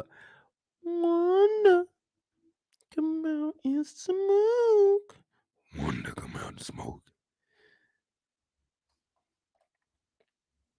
Now, Franklin has showed up like a boss. Franklin showed up like a boss. He came in here with the suit on. Now, I ain't gonna lie to you. This kind of look like the place to be. This kind of looks like the place to be. Can I get a witness? This don't look like somewhere you be hanging out at 17 years old, 17, 18 years old. Man, look, they got all the essentials.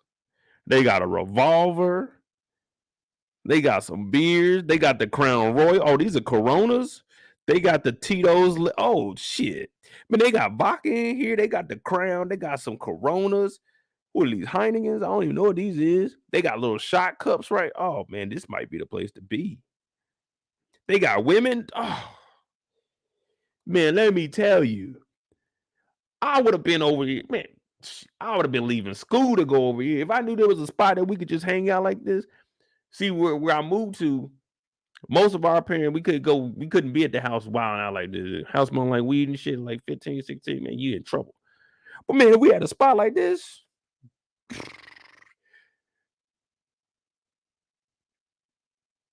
this is the pregame to the house party. This right here, hey, you got to know somebody to be there at this time. You got to be cool with the people to be there at this time. See, I'd be invited to these kind of hours. I can show up to these kind of hours. If you stay here and you chill till about 9 o'clock, then it's about to get to jumping. Now it's gonna really be lit. You know what I'm saying? That Crown then settled a little bit. See, we were drinking E&J. We couldn't afford Crown. We had to go get the E&J because they didn't charge you for E&J at the 7-Eleven down the street. You could just go in there, 17 years old. Let me get a bottle of E&J. Let me get a bottle of E&J and 2 blacks. Oh, let me get some. Let me get that grape Swisher right there. But Franklin comes in here with his suit on. He looks at the window. This is a true cookhouse. Now, we need Charles to come over here ASAP. ASAP. We need Charles over here at this house right now.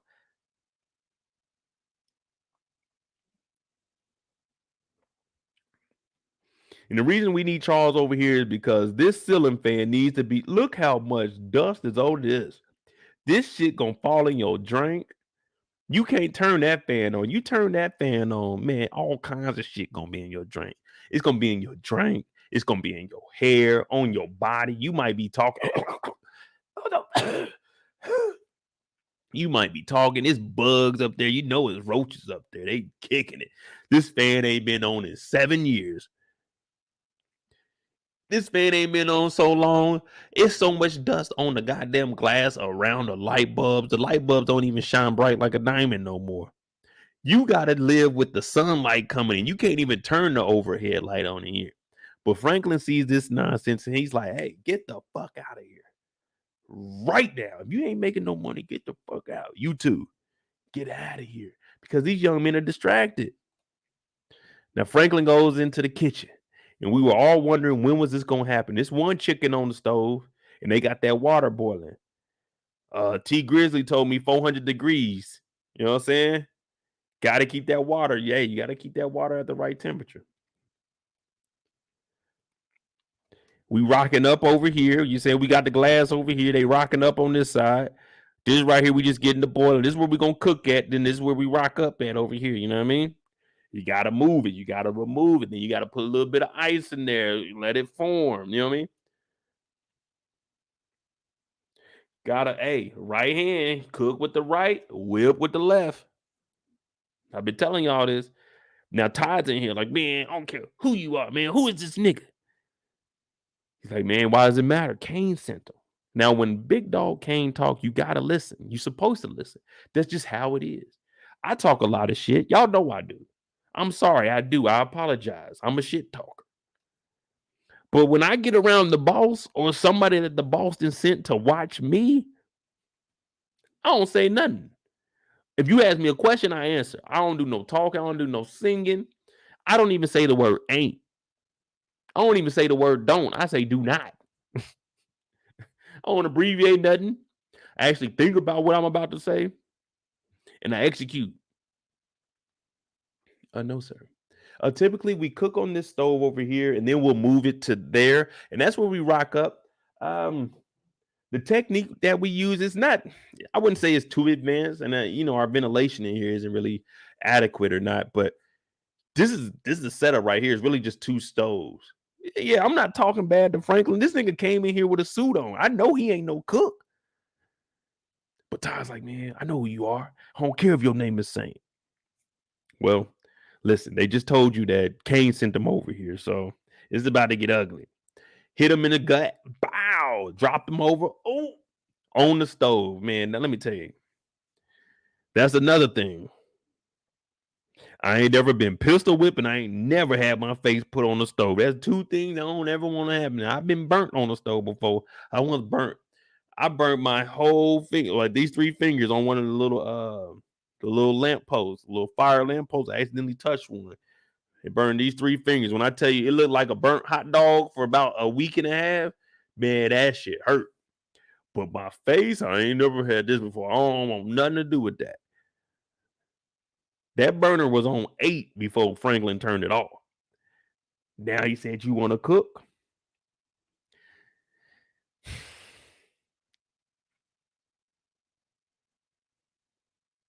You want to cook? Franklin and threw him on the stove, man. See, this is what our stove looked like right there. Straight fire on there. Told everybody else to get out. If you ain't trying to get no money, then go. Get the fuck out. Get the hell out. And if you like making money, then hit that like button for me. Let's go ahead and get 45 likes in here real quick. We got 53 people. This is episode 4, Snowfall, Mo.J. If you're new to the channel, hit that subscribe button. Support the channel. Cash apps at the bottom of the screen. MOEDOTJ. And we about to get money with Franklin. We in the trap. Cookhouse. Cookamania. That's what we about to call this. Brillo just had the subscribe-a-thon. This is the cookathon. This is the cookathon because I'm about to have you niggas working 6 hours on, 6 hours off, working. And then we're going to expand. We're going to bring more people in. Then we're going to have this place up and running 24/7. 24/7 because the numbers are low over here. Now, Franklin rolling up the sleeves. Get the fuck out. Then they got the old Remy bottle in here. They got the old Remy VSOP in here. Okay, this is really the bottle that was made back in what they said they started in like the 1700s or some shit like that, 1796 and 1738, my bad. That's when VSOP was. Remy 1738. Yeah, this that original bottle right here. This is back in the day.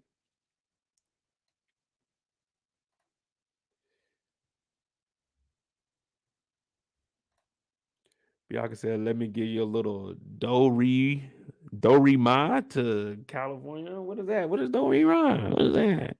That a new drug? What, y'all need me to push something new?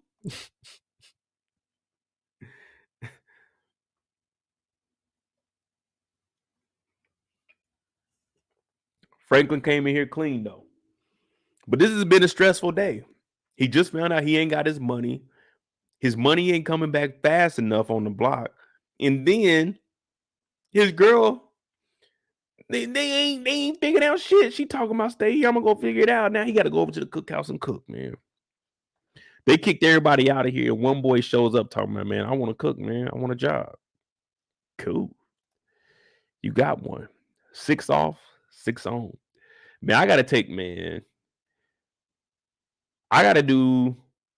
You give me them noon to 6 shift. No, because then that means my next shift is gonna be from fucking midnight to 6. Oh man, hell no.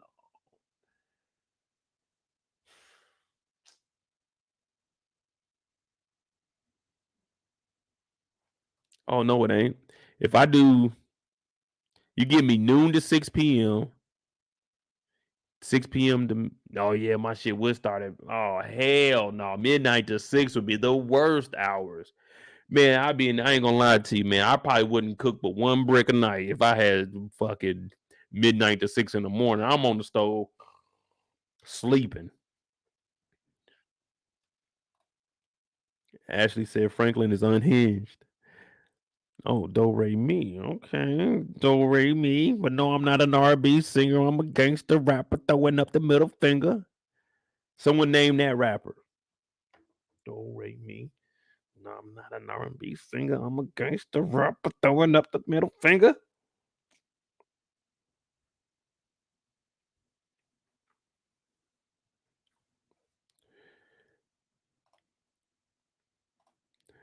Nah, Mozzie. Hey, look. Hey, everyone, right now, whatever you're doing, I want you to just relax real quick. I'm gonna walk you through this. If you ever in the kitchen with it, do this before you go in there. Take a step out into the living room. Go in, 2, 3. Exhale. Do that 3 times. In, 2, 3. Exhale. Last time. Inhale. 2, 3. Exhale. If you go into a kitchen where they cooking and it ain't been cut and it's about 97 to 100% pure, you'll be able to breathe in there 10 extra minutes just because you did those breathing exercises outside in the fresh air. Just a heads up, FYI.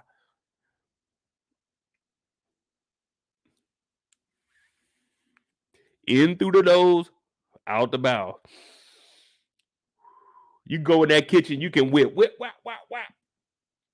Now, my boy Einstein's over here, and he had an interesting way of counting money. Did y'all see how he was flipping through it? It was like, it wasn't his thumb flipping. It was like his hand, like his pointer finger. Like, see, I ain't never counted that much money before. I ain't never counted that much. So I don't know how to count, you know what I'm saying, that high of money. After about $100, I lost count. A 1, a 2, a 3, 100.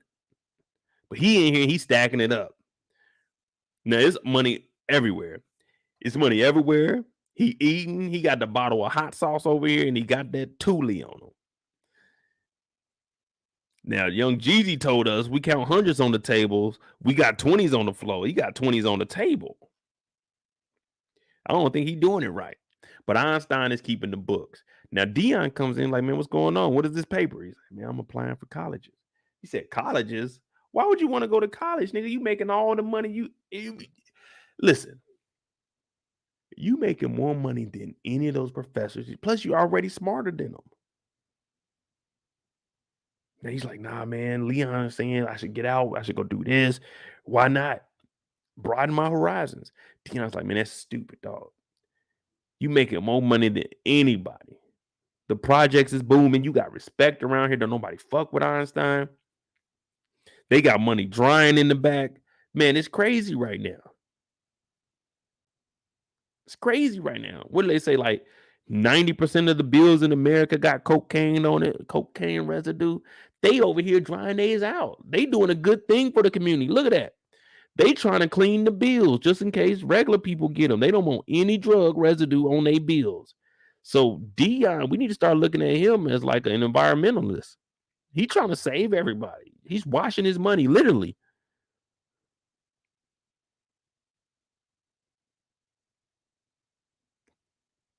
You know what I mean? And me and Dion, I was looking close. We got the same hair texture. It don't wave up all the way, but when we put like a do-rag or something on, it kind of like just swivels. So I was like, yeah, Dion, we got the same hair. You just got more money than me, a little bit taller than me, chain a little bit bigger than mine. But it's all good, man. Now Einstein's over here, and he's hearing Dion tell him, man, look, don't go to college, dog. Here go a little bit of paper. A little $4,000 ain't nothing. But look, this right here should hold you over for a little bit, Einstein. But Einstein is thinking about it. Like, I don't know, man. Maybe I should go to school. Look how Einstein got this money stacked, man. This is a building right here. You got the foundation. You got a little bridge here. You got an observation tower up at the top. How much money y'all think is in there?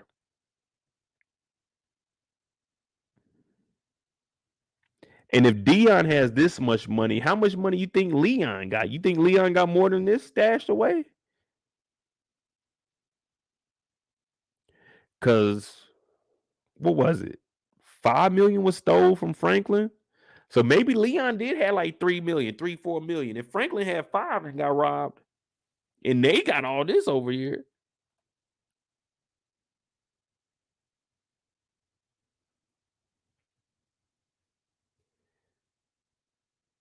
Might said about 100. Nah, this got to be a little more than 100,000. Cause this is a stack of, it look like, what is it? This is a stack of 20s. It look like this right here, probably about, this right here is probably 10.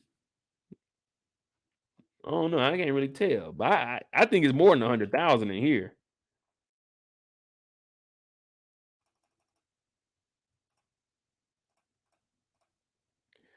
Yeah, this might be like 10,000 right here. It might be, each one of these might be 10.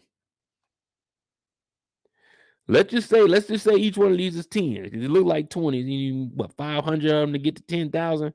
Let's just say these is $10,000 stacks. 10, 20, 30, 40, 50, 60, 70, 80, 90, 1, 2, 3, 4, 5, 6, 7. On the other side, 8, 9, 10, 11, 12, 13, 14, 15, 16, 17, 18, 19, 20, 21, 22, 23, 24, 25, 26, 27, 28, 20. Oh, that's 28, 29, 30, 31, 32. Man, just right here, we almost had 30. No, we like 300,000 right here. This probably shit. I can't even tell all the stacks here. This might be a half an M right here. This might be a half an M. And we didn't even account for all of this back here. They might be at an M. Yeah, they might have over 1 million in here.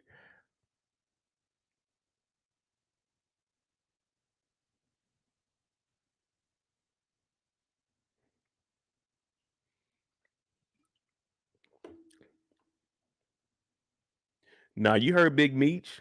No money machines. We hand counted all. I need to know the dollar amount.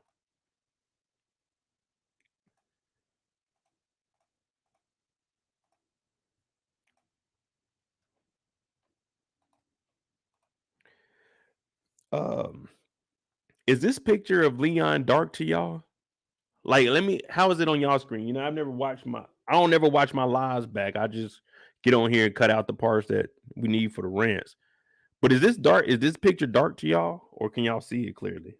I'm gonna try to look at it. I ain't never, because for me, it look a little dark.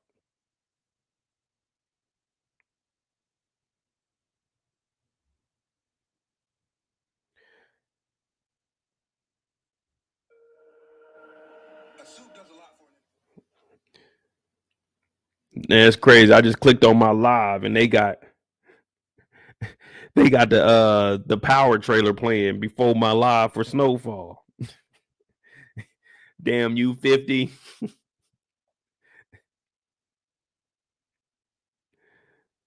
Look, 50 got 50 know I'm on here talking about Snowfall. He putting up a trailer for damn Ghost on here.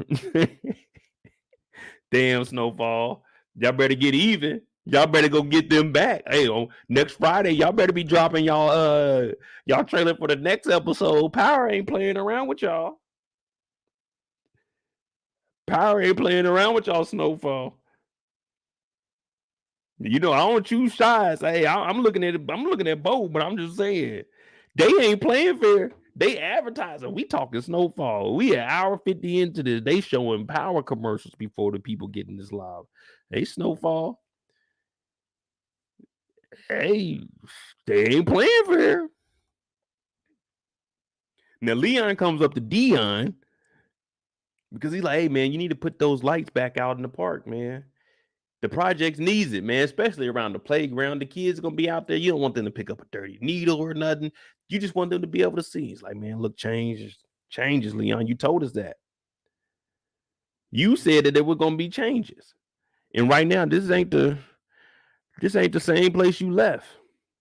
Now, I don't know why Einstein came up here with his gun untucked. Like, it's Leon, Einstein. Leon been looking out for you. Man, let me tell you, boy, what they got the Miller Lite, and they got the 40. Now, what is that? That's a 40. They got the Crown Royal over here. They got the big TV that don't work. They got the little TV that ain't working. They go a VCR. They got the Nintendo. Man, I don't know. I might be over Dion's spot. Dion got, what are these? These cookies or these? Oh, that's weed. My bad. I thought those was cookies. Well, they got boiled eggs sitting over here. Man, shit, I don't know, Dion. I'm looking at your spot like, man, I'd rather be at the cookhouse. But Dion said things have changed, man. Get out my face. Todd shows up. And he needs to talk to Kane real quick. And the reason he needs to talk to Kane is because you guys remember earlier, there was it was a little dude. He was talking some shit. He said, I don't care who you are, even if your last name is Saint. Got his face burnt up. Yeah, that's Todd. We can't even call him Todd no more. What is Todd short for? Like, is Toddy-ish? Like, Toddy-ish? Is Todd short for something, or Todd is just Todd? I've never known anybody by the name of Todd. I think I've seen a TV show with a guy named Todd, and this might be the second time, but I never knew a Todd in real life. Is Todd like, is it Todd hyphen something, or is Todd just the name? You know, like people call someone Bill when their name is William. Is Todd just short for something?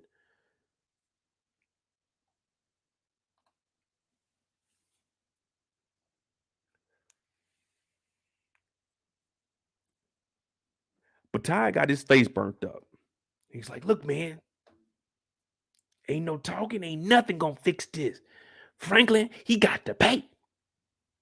Now you gotta make sure you're willing to stand on what you're saying. I told y'all earlier, I don't mind taking an L. If we throwing hands, you catch me, bet.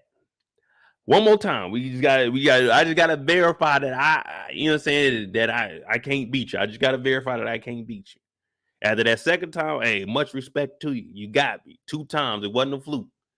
But if a nigga burned my face on a stove, I'm not even going to talk to Kane. I'm finding Franklin. Kane just gonna have to be mad at me, but I'm finding Franklin.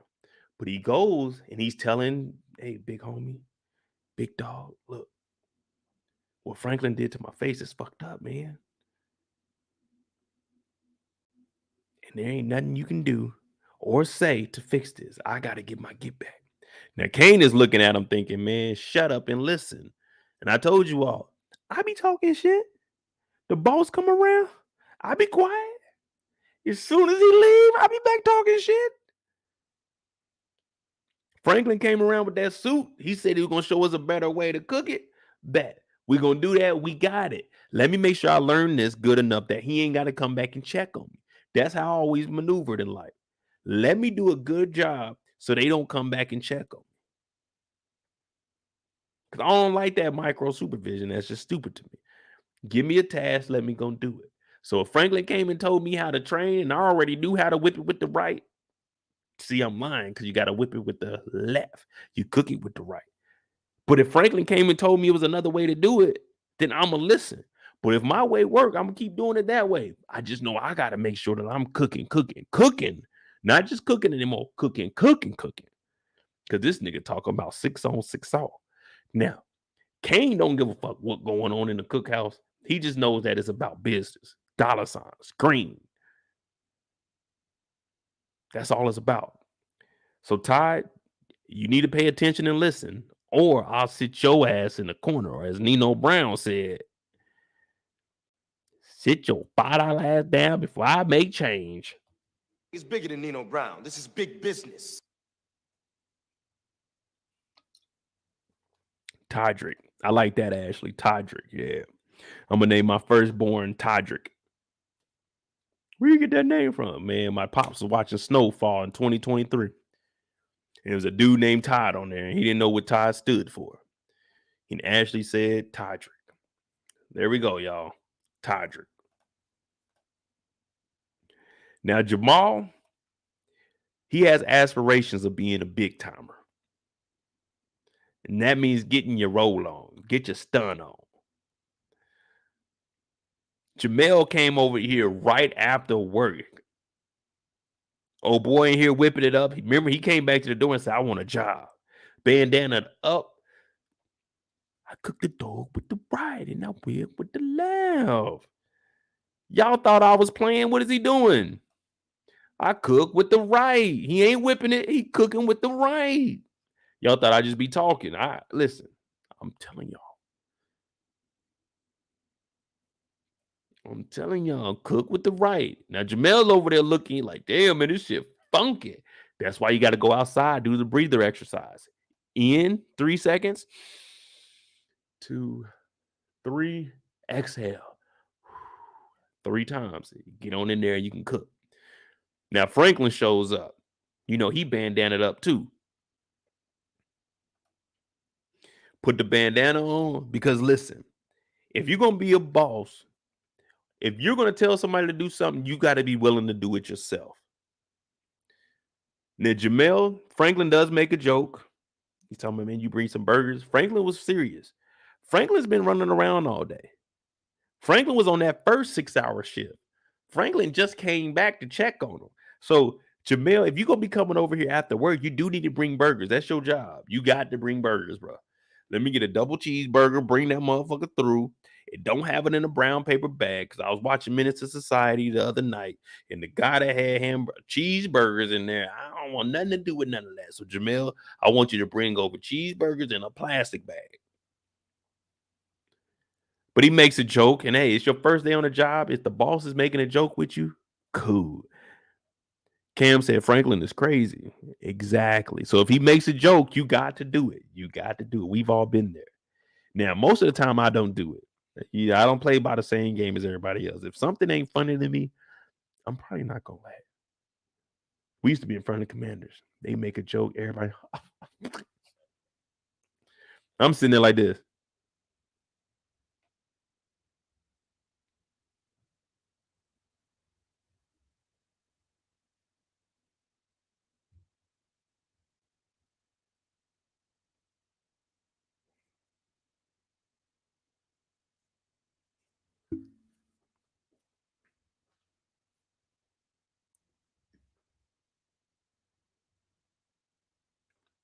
Because y'all know I had a beard while I was in. So whenever I would go any place, like I ain't shaved. I wanted my beard to be right on the weekend. I would always sit like this and I lean to a certain side because I always sat in the aisle seat. So I would lean towards the aisle and cover up this side of my beard so people wouldn't walk by. Hey, you shaved? Nah, I ain't shaved, my bad.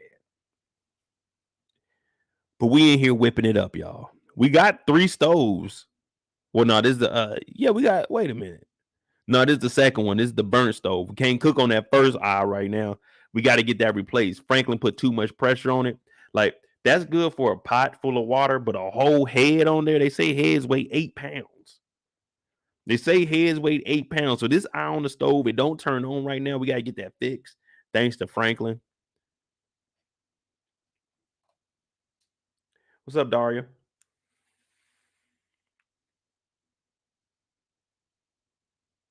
Bianca said he over there in the full uniform. Exactly. Who y'all think he work at? Whack Arnold's? That look like a Whack Arnold's uniform.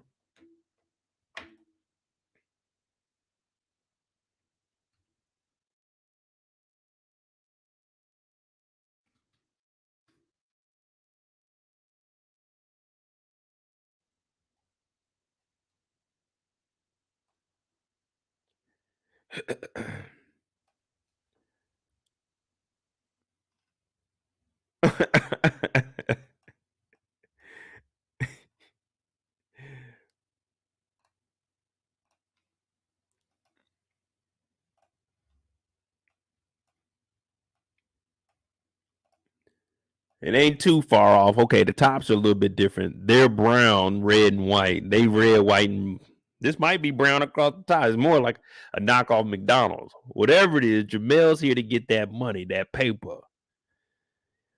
Nigga used to smell like fries. Now you smell like a whole thing. Imagine upgrading your life so big and so fast that you went from smelling like fries to smelling like a half a brick.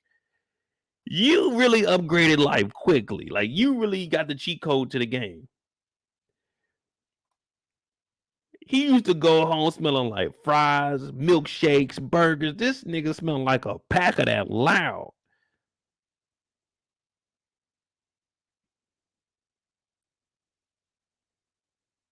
He came in here with the visor on too. He don't give a damn. But see, he's being smart. He knows that grease and stuff will get the popping. You don't want hair to get into work. Man, imagine you went and bought a brick from somebody and they had hair inside of it. Man, you like, hey, dog, what I'm going to do with this? What I'm going to do with this? You got to treat the dope game like it's a fast food restaurant. We ain't here cooking, but we want to give out the best product. If I wanted hair in my work, then I would have went to Louie and Jerome and them. No, I want that pure. I don't want no Peruvian hair in my shit. I don't want no nigga hair in my shit. I don't want no hair in my shit. So Jamel, he's at least following health and safety protocols. Now over at the club, Louie and Jerome's, they sitting in here like a power couple. And I said, man, I ain't gonna lie to y'all. Louie be looking good. I was like, Auntie Louie, okay. See, I'm from the outside looking. I'm not kin to none of them, so I can look at Auntie Louie. Now, I respect Jem and Jerome, but Auntie Louie be looking good to me. I don't know what y'all be watching. Auntie Louie be looking good. Now, they in here and they bossed up. The roles have shifted. He's sitting in the big seat now. You know how, like, when you were a kid, you never wanted to sit in the middle. Sometimes you wanted to look out the window. Me and my brother used to argue. We used to get whoopings because I would get mad that he looking out my window. He would get mad I'm looking out his window. We would pull over. We would get whoopings because we could look out any window you want to. So Jerome and Louie, they got that same kind of relationship. Man, let me sit in the seat one time, man. We're going to have a guest. Let me be in the seat. I always stand up. So they sitting here. They looking like a power couple. I said, all right, here we go. We good. And guess who shows up? Todrick and Redbone. Is his name Redbone or Yellowbone? I think he Redbone, ain't he? Anyway, Buckley then got promoted to like head of security / I'm not a police officer. I just be hanging around. We don't even know what the fuck Buckley does. He's not a cop anymore. He has people on the force. They goddamn got Beverly killed. Like, it's a lot of shit. We don't even what does Buckley do? Is he head security? What up, Eric?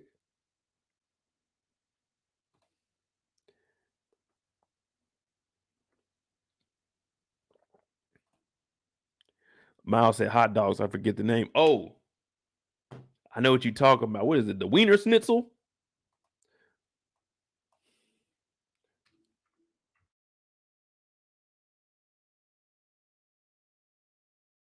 Or are you talking about my baloney has a first name is Oscar?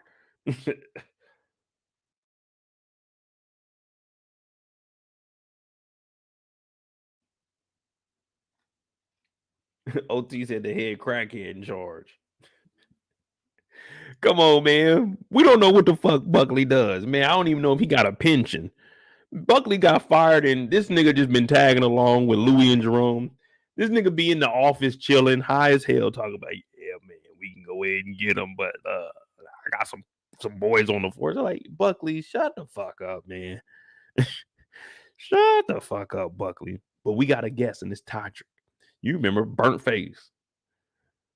We call him Mr. Toasty on the block. So he didn't got burnt up. Buckley's like, hey, man, look who's here. We got us a guest. Jerome said, man, what the fuck you doing here, man? He's like, man, look. I know where Buckley and them lay their head at night. Louie looking good, like, oh, you do? I mean, not Buckley, Kane. Man, there's so many Negroes in this show. I don't even know which criminal that we after right now. Because Buckley, we can't trust his ass. We know we after Kane, but I forgot that. But then I remember Todrick is here. Todrick got his face burnt up by Franklin, who's working with Kane, who both are beefing with Jerome and Louie. It's so much shit going on right here. And did y'all know Buckley used to be a cop till they fired his ass? And we don't know what he does now. But he brought Todrick in here, and Todrick is telling them, hey, look, I know where Kane lay his head. Now I got it right. Now I remember what's going on. If y'all can't tell, I got my face burnt up. So fuck Kane and y'all nephew. But listen, I want to get some get back. What's happening? Now, Louie and Jerome, they listening to this. And I was on Brillo's channel before I did my live. And we were talking about how they would have done it. Because right now, it looks like Todrick is coming and saying, hey, I want to work with you all, but I'm going to go and take out Kane in order for y'all to, you know what I'm saying, start to respect me more. dumb move. I told y'all earlier, if you're gonna do some shit like this, you got to be ready to stand on it. So for Jerome and Louie, this is good because now their hands aren't connected to this. They want to take out Kane. They have an issue with Franklin. I won't say that they want to kill Franklin, but there's that issue also. Now, when Todrick comes over here, it looks like he's saying, I know where Kane is. I'm going to take out Kane for y'all. So if this happens, if it don't work, it don't come back to Louie and Jerome. It just looks like Todd changed up on Kane. So I think this was a good move by them because they didn't really have anything to do with his issue in Kane. But they just sitting here like, all right, we'll listen. We'll listen.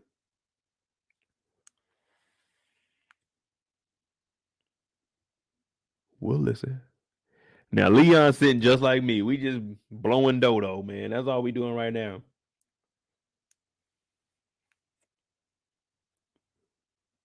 We like to enjoy our time. Ain't nothing wrong with that.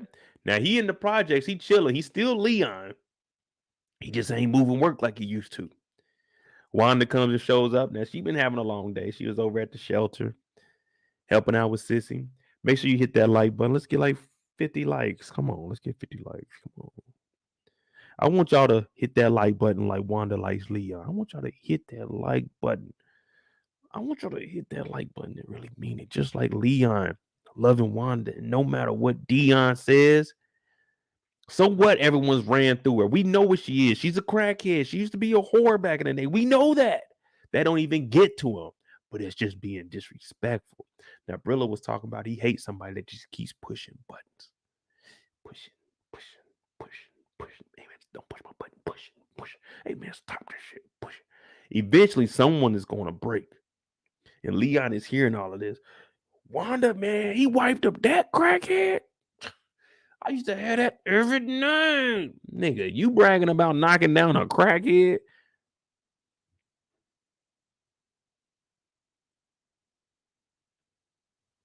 Even Craig and Smokey wasn't trying to knock down Felicia. Debo knocked her down. Well, you are big like Debo, pause. This nigga talking about, yeah, I used to have that all the time, man. She probably dry as hell. Nigga, it's a crackhead.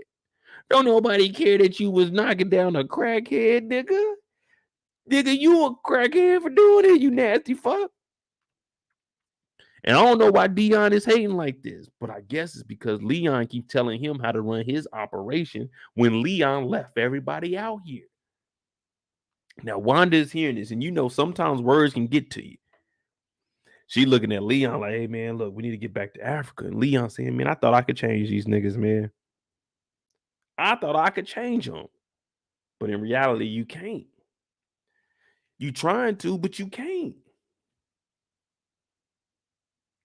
Now, let me ask y'all something. How would you feel if someone came to your block and told you how to run your household? How would y'all feel? Let me know how y'all feel. Just imagine you chilling at your house. Someone comes up to your spot, opens up your front door, just like Rick James, get on your couch, fuck your couch, nigga, drinking up all your drinks, smoking up everything, and they in your place of residence. What you gonna do? Y'all gonna be okay with that? Y'all gonna be okay with that? I want to see someone says they okay with that. Because right now, Leon is in Dion's spot. The projects belong to Dion.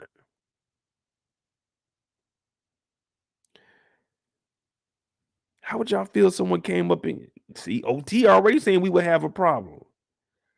All they did was come in your place and say F your couch. They ain't did nothing. But you're gonna have a problem with that. And that's what Dion is feeling right now. How you gonna tell me how to run my shit when you left it? When you were in Africa fucking kicking it, and keying, getting married, nigga, we was in these streets. I don't know if you know or not, nigga. We been at war for the last fucking 2 months, nigga, 3 months, however long it been. Nigga, we in the trenches for real. We ain't got the luxury of leaving like you do. So I see where Dion is coming from. You coming in here telling me all this shit like you just high and mighty, you just the righteous one, you changing us. Nigga, you started this shit. So don't come in here and tell me how I need to run things and change up and you trying to get Einstein out of here. Nigga, you brought Einstein to the dope game. What you telling me that I can't do something? Nigga, all this shit started because of you and your bitch ass friend Franklin. So now you in here telling me what I need to do? F you, fuck your wife, nigga.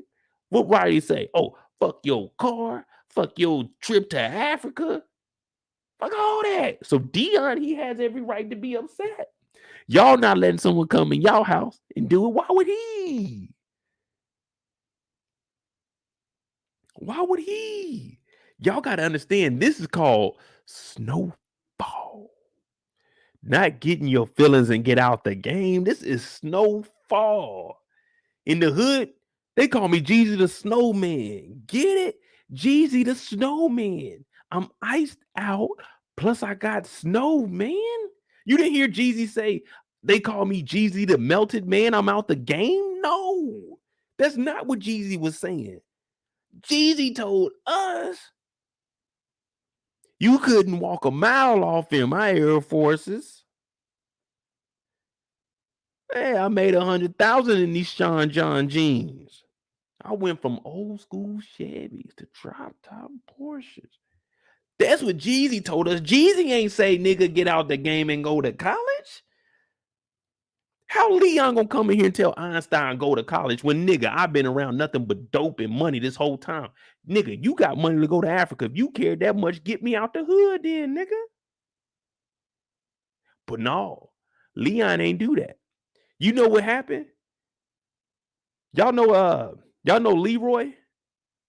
Hey, put a one in the chat if you know Leroy.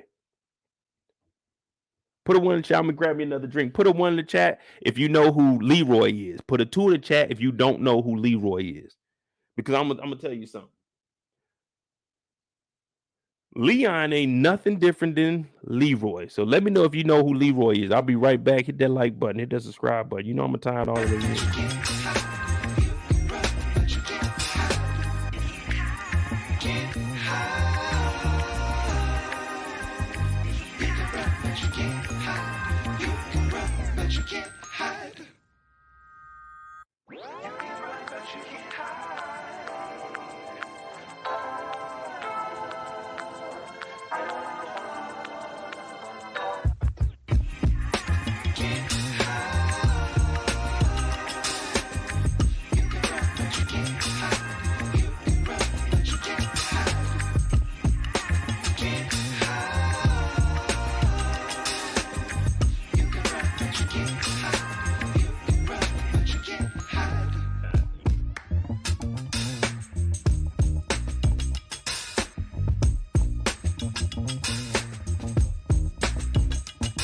Y'all figure out who Leroy is?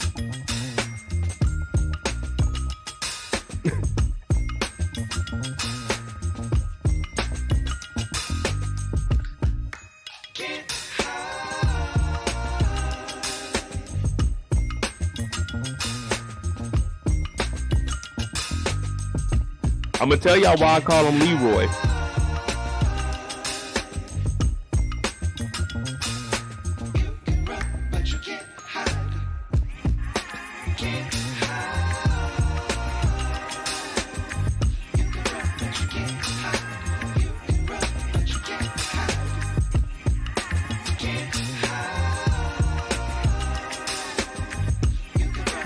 Damn, my internet is started up, man.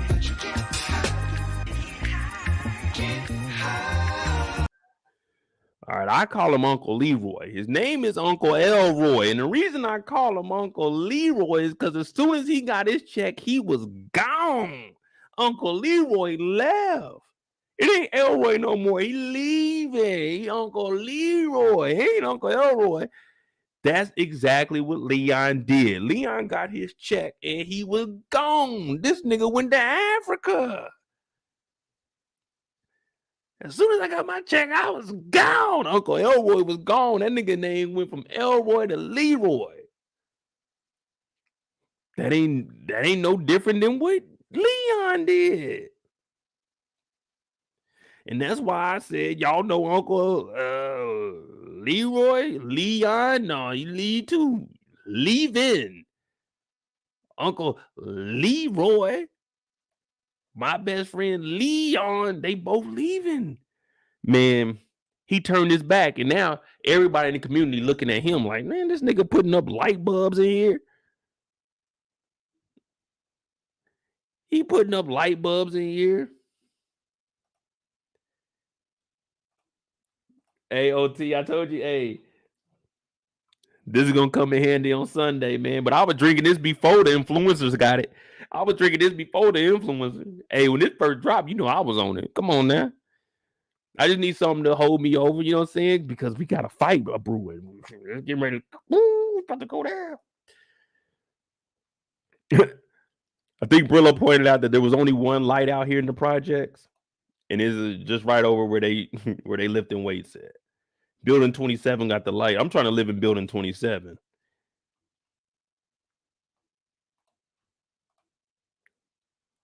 But they got to get out of here, man. It's hard, dog. That rock is in the air.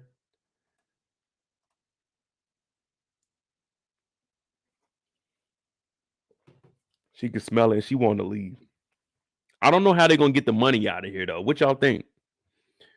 Because they can't put it in the bank. They got to put it in like a box or something. Now, Gustavo and Teddy, they in the warehouse, all kinds of dope, all kinds of money. And he's like, all right, bro, look, there might be people following us right now. So be careful. And if anyone is following you, pull over and call me. And man, how'd you learn how to work that Beretta? Man, you've been around Gustavo this long, man. You know he been putting in work. Gustavo been catching bodies. Gustavo been toting that pistol since we known Gustavo. At first, he started off, we were just like, okay, he a wrestler. But this nigga Gustavo got drugged down the wrong path. Ain't been right since, bro. This is one person that really had nothing to do with nothing. He didn't volunteer for this lifestyle. Now we looking at him. He working with the DEA, the CIA, the KGB, Franklin. Dog. He's one of the only people that did not volunteer for this lifestyle. He just got pulled into it. His old lady's family, initially, they was over here wilding out. He was part of that. Like, man, Gustavo just trying to get home, y'all.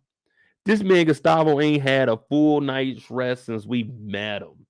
The most sleep we seen Gustavo get was when him and Franklin were up under the house hiding from a fucking tiger and some hoodlums. Last week, he came into the office at 8 in the morning talking about we got to be at the airport at 3 in the morning. Like, nigga. Gustavo don't want no problems with nobody.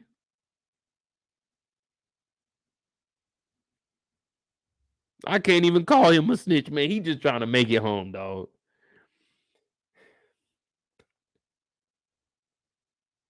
What y'all think about Gustavo and that Beretta play?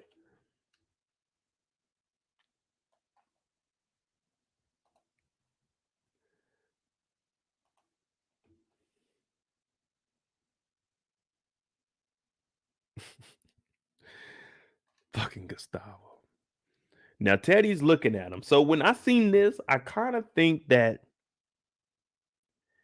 Teddy knew that they were going to probably be following Gustavo. That's why he went up there and took the pictures. And I'm thinking him and Gustavo may have spoke about it a little bit.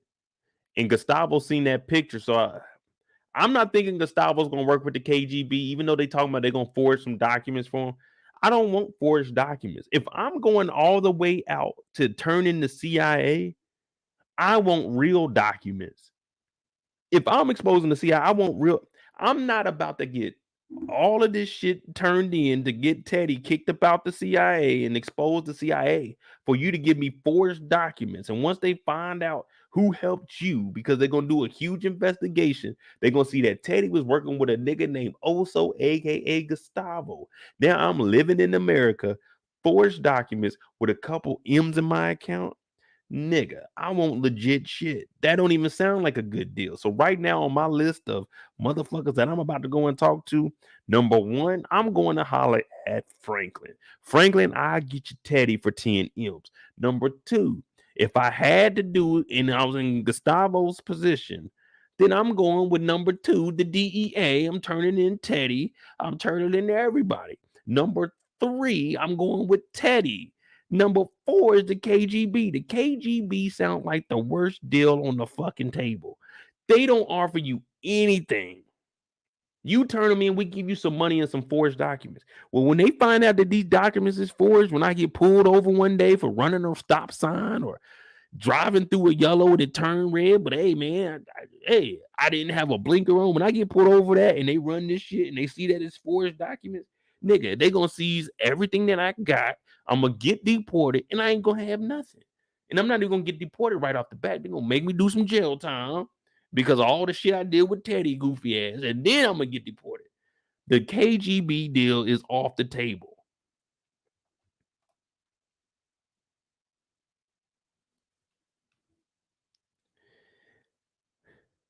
As soon as he get to the house, she's on the phone with mom. Oh, he's here now. As soon as he get here, he got to dip back out. Gustavo is nonstop.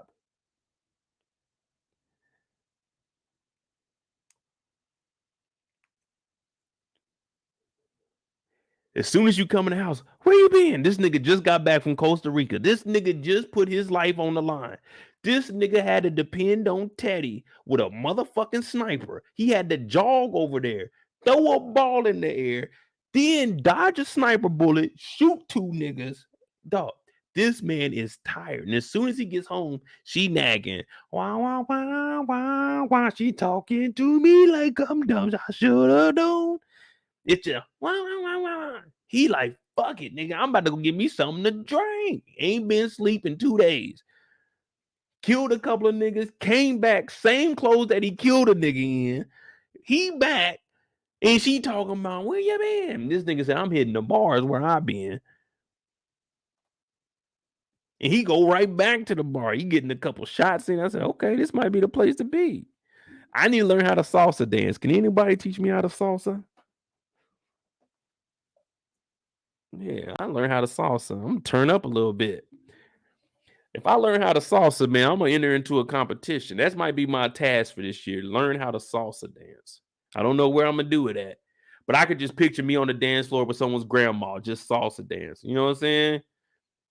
Now, if I start dancing with grandma, everybody gonna be looking. Oh, look at him. He cool. He got a personality. I'm about to dance with grandma, but I'm surveying the area too. Okay, I see she looking. Thanks, grandma. You know what I mean? Grandma, if you want a drink, just holler at me. I got you. Go to the bar. Gustavo at the bar drinking. Now, if I came in and seen Gustavo sitting down like this, I'm not talking to him. I'm not even standing next to him and ordering a drink. If there's a nigga at the bar with his head down like this, I'm not standing next to this nigga drunk. He gonna get up. He gonna be wilding out. He might hear a loud noise, throw that. That's how I'm thinking. I'm like, man, no, this dude is finished. But the gentleman next to him orders a beer. And Gustavo's like, huh? But this had me thinking that this was part of the plan. Teddy may have told him, like, they probably discussed it and we just didn't see it. But hey, this guy's gonna be following you. See what he has to say. You know what I mean? Because he's just sitting here just waiting. He just happened to go to that bar after he came. You know what I mean? So the waitress, she's looking. Who is the, well, no, my bad, not the waitress. Who's the bartender, y'all? Who is the bartender?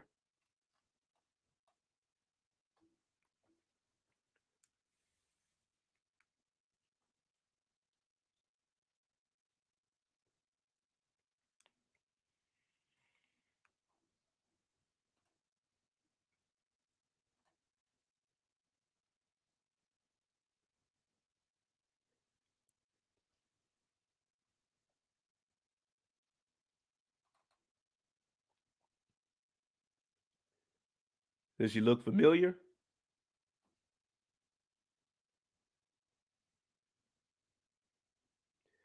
Does she look familiar?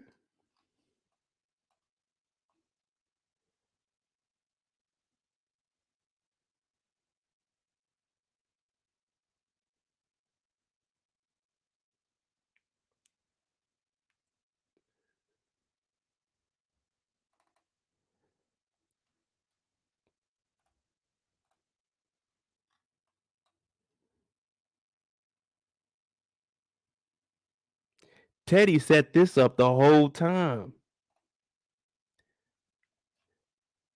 That's why she looked at Gustavo like that. Teddy set this up. He knew that he was going to follow.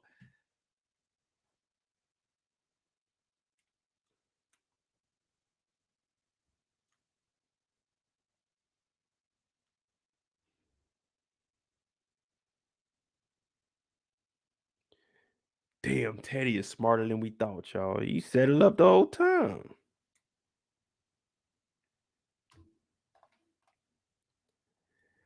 And my father used to say a bouquet of flowers. Oh yeah, it'll fix the situation. But a nigga at the bar, he done fucked up.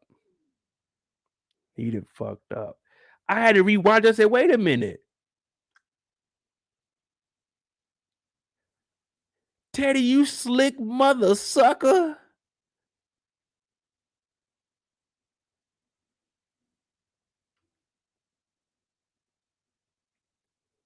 Now they saying a man at the bar is a man that messed up. That's false. You catch me up there, I might have a drink or two, man. We can have a drink, you know what I'm saying? Talk some shit, and I'm gonna head on out and do my thing, man.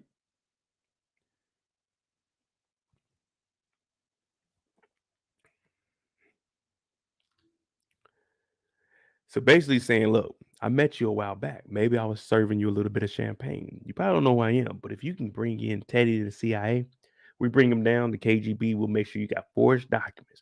Make sure you have a little bit of money in your pocket. You'll be good to go.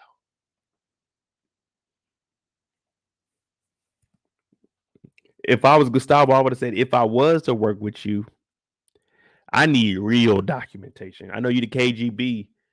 You gonna have to do something like let me in Cuba, let me into Russia, I need something. Something. I need something in at least 5 M's. I'm already getting 10 to turn in Teddy. So you're gonna have to meet me somewhere. You know what I'm saying? You can't Lamar Jackson me. The going rate for Gustavo to turn somebody in is $10 million. So the KGB, you're gonna have to come off 12.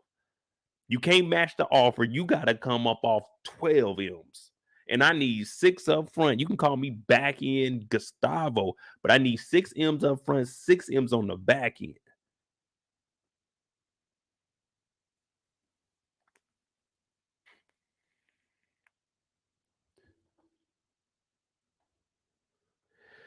Gustavo ain't drunk. I think this is all a setup. I'm thinking they came in, they gave him just this one drink, and he just sat there and they waited. That's why Teddy was outside. How could Gustavo go to the house and just drop everything, go straight to the bar, and Reuben know where he's at, and then not Gustavo, but Teddy know where Reuben is. Reuben's been following him, so there ain't no way he could follow Reuben unless he knew that Reuben was following Gustavo. You see what I'm saying? He never knew who he was. He knew the picture, but he didn't know where to find him, so he could never follow him. But he knew that whoever this guy is, he knows Gustavo is with Teddy. So he is like, he's probably gonna follow him, especially after Teddy figured out that the Russians were in on it. He knew that the Russians would be following Gustavo because somebody probably seen something and knew that it was Teddy and somebody else. This somebody is somebody that's always with him, Gustavo. So this has to be Teddy's plan right here. Because you remember, his boss told him $73 million in asset is good, but I need more than that. Now, if he can give up a KGB spy, man, Teddy's good to go. So this looks like it was Teddy's plan from the get-go. Gustavo probably it's probably a glass of water. Remember, Gustavo just left from the house, but he ain't getting no call or nothing. So how did Teddy know what bar he was going to? Teddy must have known to follow Gustavo because this guy would be looking for him. You looking for me? If I just fall back, you got to be looking for somebody. Damn, Teddy might be a G. Teddy might be a G. Now, Gustavo listening. He's saying, like, okay, cool. Forged documents sound good. Reuben said, man, we got you, bro. We got you. And that's why Teddy was sitting outside with the camera. Teddy had to plan this. You just don't drive around with your camera out. You as a photographer, I doubt that everywhere they go, especially at 11 at night, 10, 11 at night, they don't have their camera. Think about it. When's the last time you walked somewhere and you just sat in your car and you just pulled your camera out and took a picture of somebody walking by? You don't even think about it. And you got a camera with you. He had to bring this camera. Damn, Teddy, hey, but he was CIA. He's trained for this. He's Central Intelligence. I said, damn, Teddy, I know a lot of people don't like you, but That's why I made a video last week and said Teddy's playing this game solo. Because at this point, he don't know who he can trust. He don't trust Gustavo. It's just right now Gustavo is a person he can trust or at least rely on. I won't say he trusts Gustavo, but he can rely on him. Teddy's in this by himself because at the end of the day, the only way he can come clean and get back into the CIA is if he washes his hands away with all of this bullshit that he's been in.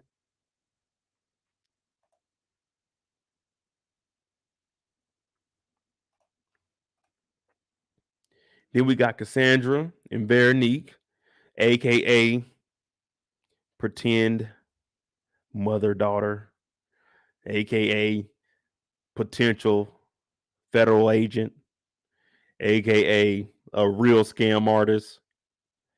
It's a lot of things, but I don't believe that these two are actually related to each other. And if what we heard, the intel was correct, they said that was the bureau looking out for them, so we don't know. Now they got these Kansas license plates, FRE 618, FRE 618. I don't know where this is in Kansas. I ain't gonna lie to you.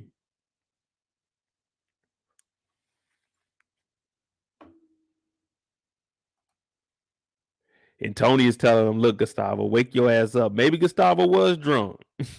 That's what it's looking like. And whoever this is had that Air Force One. This is the black Air Force One. This is the first one. You know how they always say, man, that's black Air Force energy right there. This is the first black Air Force One on a criminal board right here.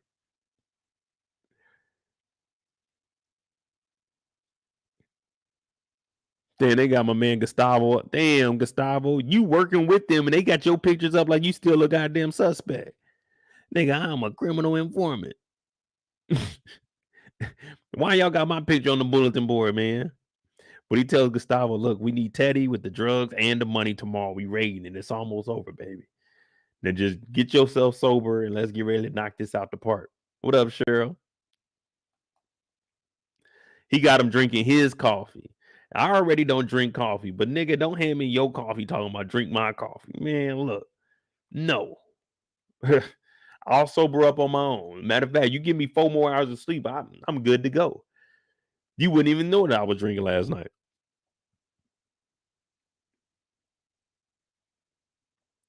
So Tony trying to shut it down. Is this the tunnels? No, these ain't the tunnels.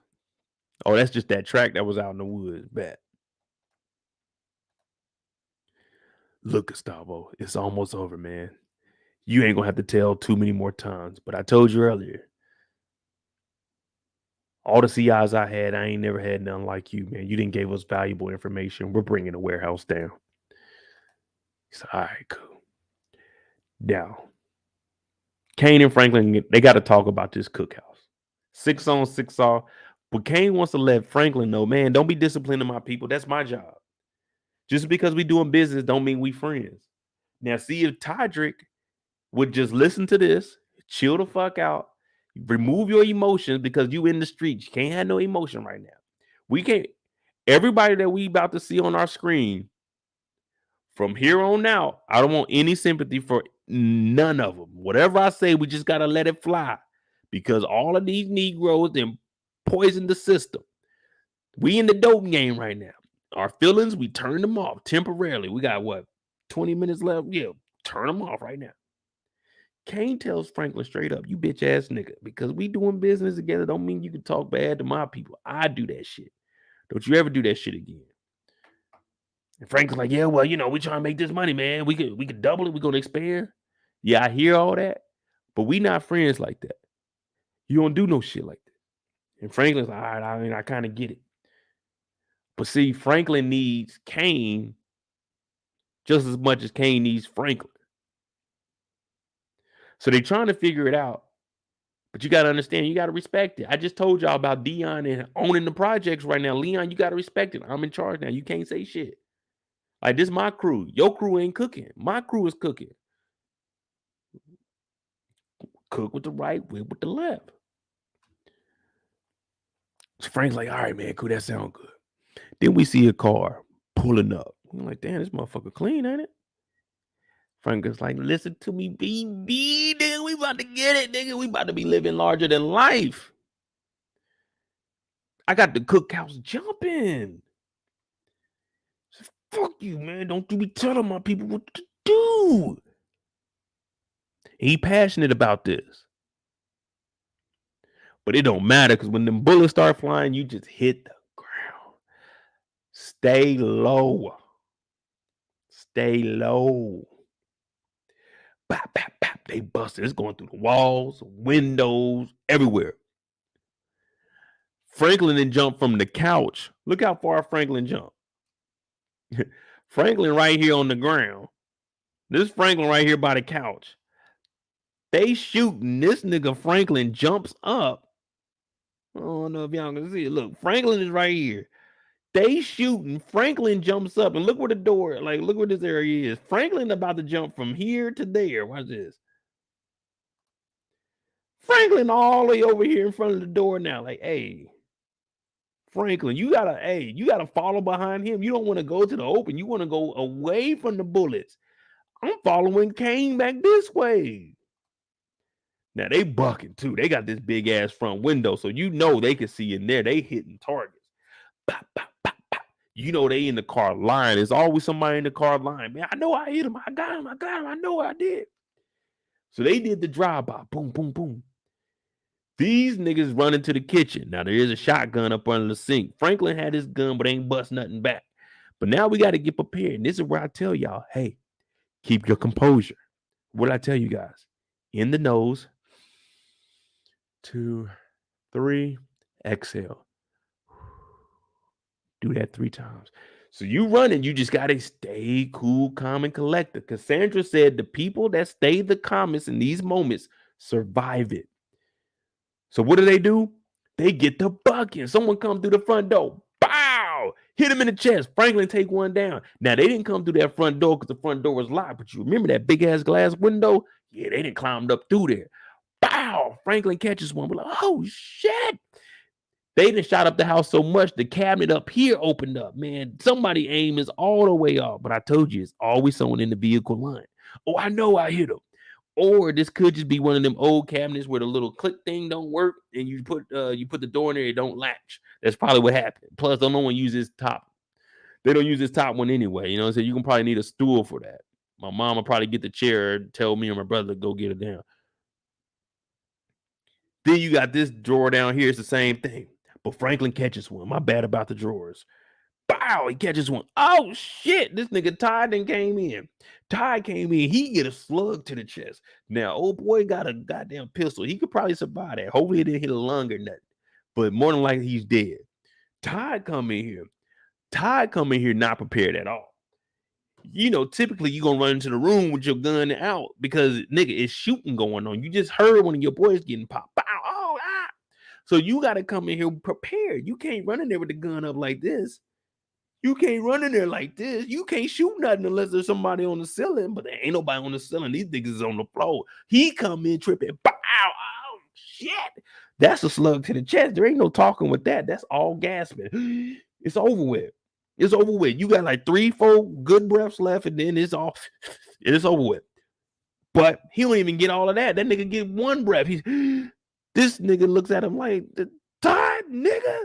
Bow! Pop him in the head. Now, Franklin got 2 kills. He got 2 kills. Well, technically 1 assist. He got 1 kill and 1 assist because this dude wasn't getting back up. He was done, but Franklin went ahead and finished them all. So right now it's 1-1. We like, oh shit, cool. Now they going out the back. At first, our man couldn't even walk. Our man he had the cane early. He was in the bed. Cane with the cane. Well, when they got to shooting, miraculously, this nigga got up and his legs was working. Yeah. If you go back and watch it, he was carrying Franklin at one point. At first, Franklin had him, and then he started carrying him. Then they fell to the ground. I said, damn, that adrenaline kick in. Niggas get to shooting. Them legs get to working. They made it out the back, and then all you hear, pop, pop, pop. Franklin then caught another one. It's 2-1 right now. I'm like, damn, this shit's fucking crazy.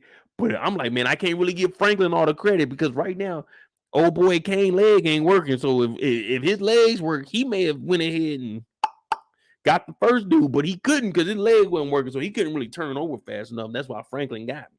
But they make it out the back. Now his boys, I don't know where the hell they were, but they got this motherfucking Cutlass Supreme, boy. You can see that emblem right there, boy. Ooh, we ain't nothing better than a Cutlass. I had a 72 Cutlass Supreme. Sold it before I joined the military. Red with all white interior. Ooh, that was a bad month. Oh, I'm wearing red today.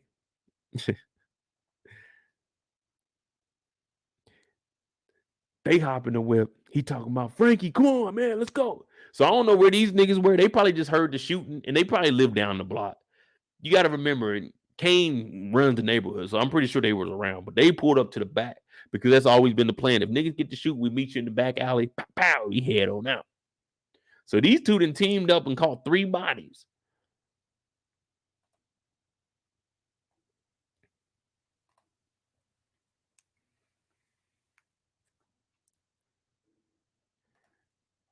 Now, Einstein's trying to figure out what the hell am I supposed to be doing. They're like, man, what are your views of the world? You know, Einstein don't know nothing except for the stories that they tell you, but outside you hear,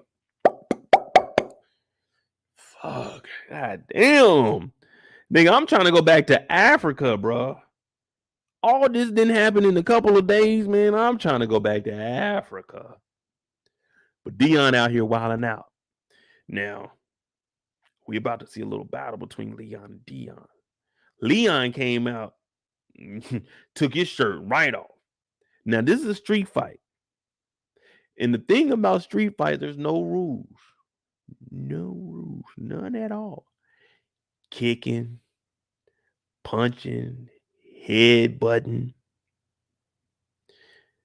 Now, they supposed to be shooting a fair one, so all that's cool. You know, everybody talking about, oh, man, just dope punch. Now, this is a street fight, man. You got to prove something, especially with the top dope dealers. This ain't no, we just going to go at it. No, nigga, we got to see who can really win this. And that's how it is. But Leon came out, and he did the right thing. He went ahead and attacked while he was taking off his shirt because there don't need to be any words. We know what we here for. That's what you got to do. I told y'all, man. Central Missouri State University. No, was it? Yeah, it was CMSU. Yeah, we went out there one weekend. Seen the people we was into it with. It was like 3 of us, 5 of them. As soon as they came over there, it wasn't no talking. I hit one of them motherfuckers and we got to it. Yeah, bow. I had to. We were outnumbered. I feared for my life. I had to hit them. They came up to me. I'm chilling. I didn't walk over. They came up to me, so I'm hitting somebody because I always look at it like this. If I'm going to get my ass whooped, at least somebody felt one of these motherfuckers. You may whoop me, but hey, at least somebody felt one of these motherfuckers. And he did the right thing because Dion used to be a champion, so you can't go toe-to-toe with him. So he went ahead and attacked and got him down. Bat. Everybody like, yeah, Leon, get that shit. But as we know in fights, it don't always go one way, especially in these street fights. So Leon doing this thing, bow. He got that African strength, bow, bow, bow. He just went to the motherland. He seen it all. He came back. This is our ancestors whooping Dion. Bow, bow, bow. Everybody like, yeah, nigga, go. And then it all changes. This nigga Dion snaps out of that first initial shock. And man, he picks this little nigga up, turn him over. Bow. Yeah. I'm looking at it like, damn, this nigga Leon, he was doing good at first, but it ain't good enough, man.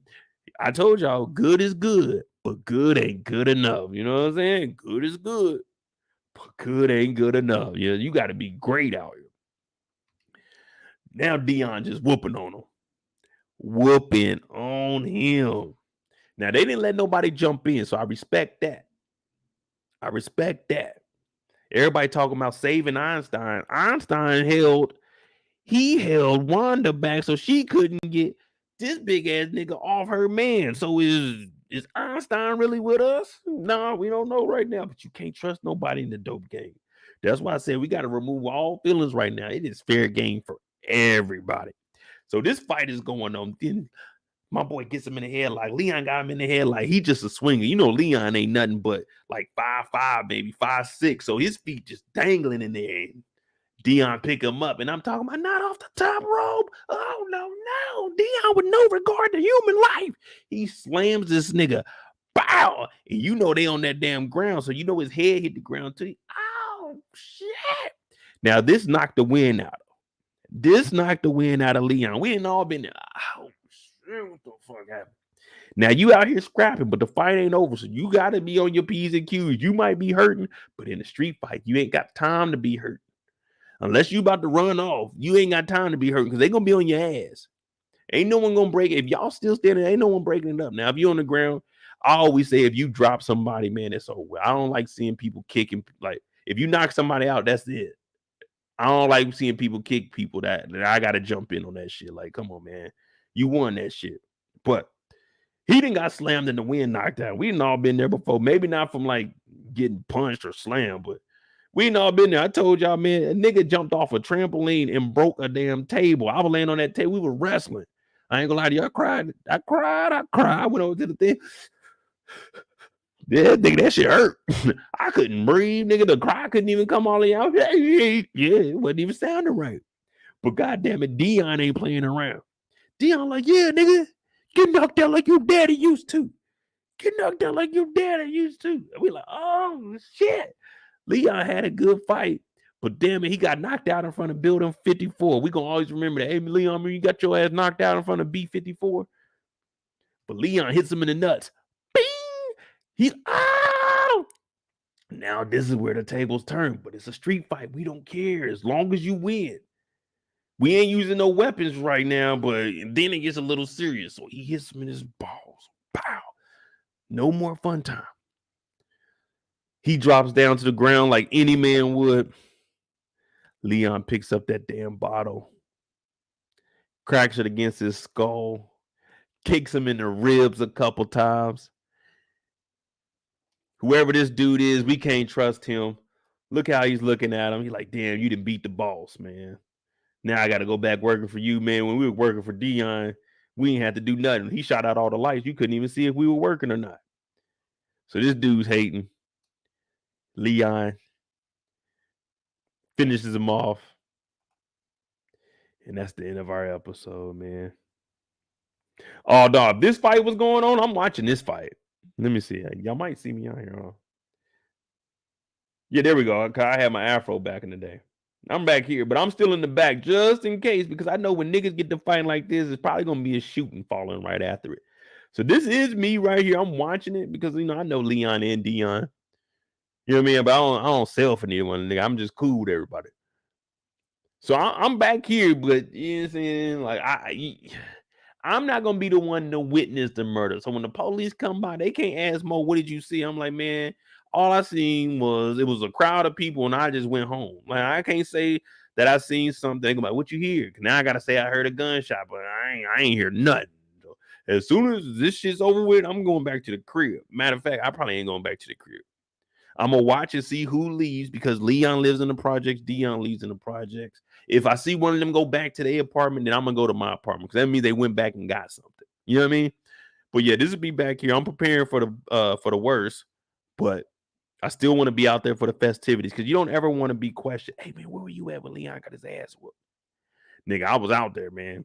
Man, I was on the jungle gym. Like, damn. All right, cool.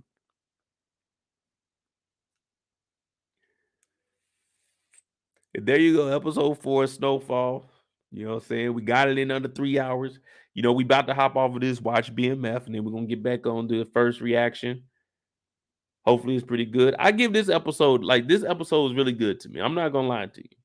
I guess because it's actually picking up and we're really seeing the storyline. You know what I mean? They came back from Africa. He was trying to change up stuff. They went to Costa Rica. We want to know what's really going on here. And then now we know we got that team. It's solidified between Franklin. Well, I can't say solidified, but I think they're going to be closer. Not really trusting each other, but him and Kane, they're going to be close because they just got shot at. They both had to handle something. So it was like, all right. I don't think Todrick would be bold enough to come and do this on his own unless he went and talked to Jerome and Louie. That's what I'm thinking. But I give it a 9. I give it a 9. Being realistic, it's 9. And I'm comparing it off the other episodes that we've seen. So I give it a 9. compared to the other episodes. Overall, the season is still like a 7.5 for me. I like how this episode was. That's how I was expecting the first 3 episodes to be. I thought we were gonna keep this pace up. You know what I mean? I thought we were gonna keep this pace up. But you probably get burned out with that. So I mean, it's nice. But real quick, let me grab me something to eat before this episode of BMF comes on. I'm on J. Snowfall episode 4. We'll be back on. I'll probably do an hour tonight for the first reaction. Probably like 30 and 30. 30 minutes about the show and a little bit of free time. But we'll see. We'll see.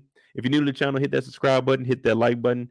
Go ahead and watch BMF. It comes on in 10 minutes. We'll watch that. We get back on here and we do it again. Hit that like button, hit that subscribe button if you're new. Support the channel. Cash apps at the bottom of the screen. See y'all with an hour and a couple of minutes. Nah, but thank y'all though, man. I'm out.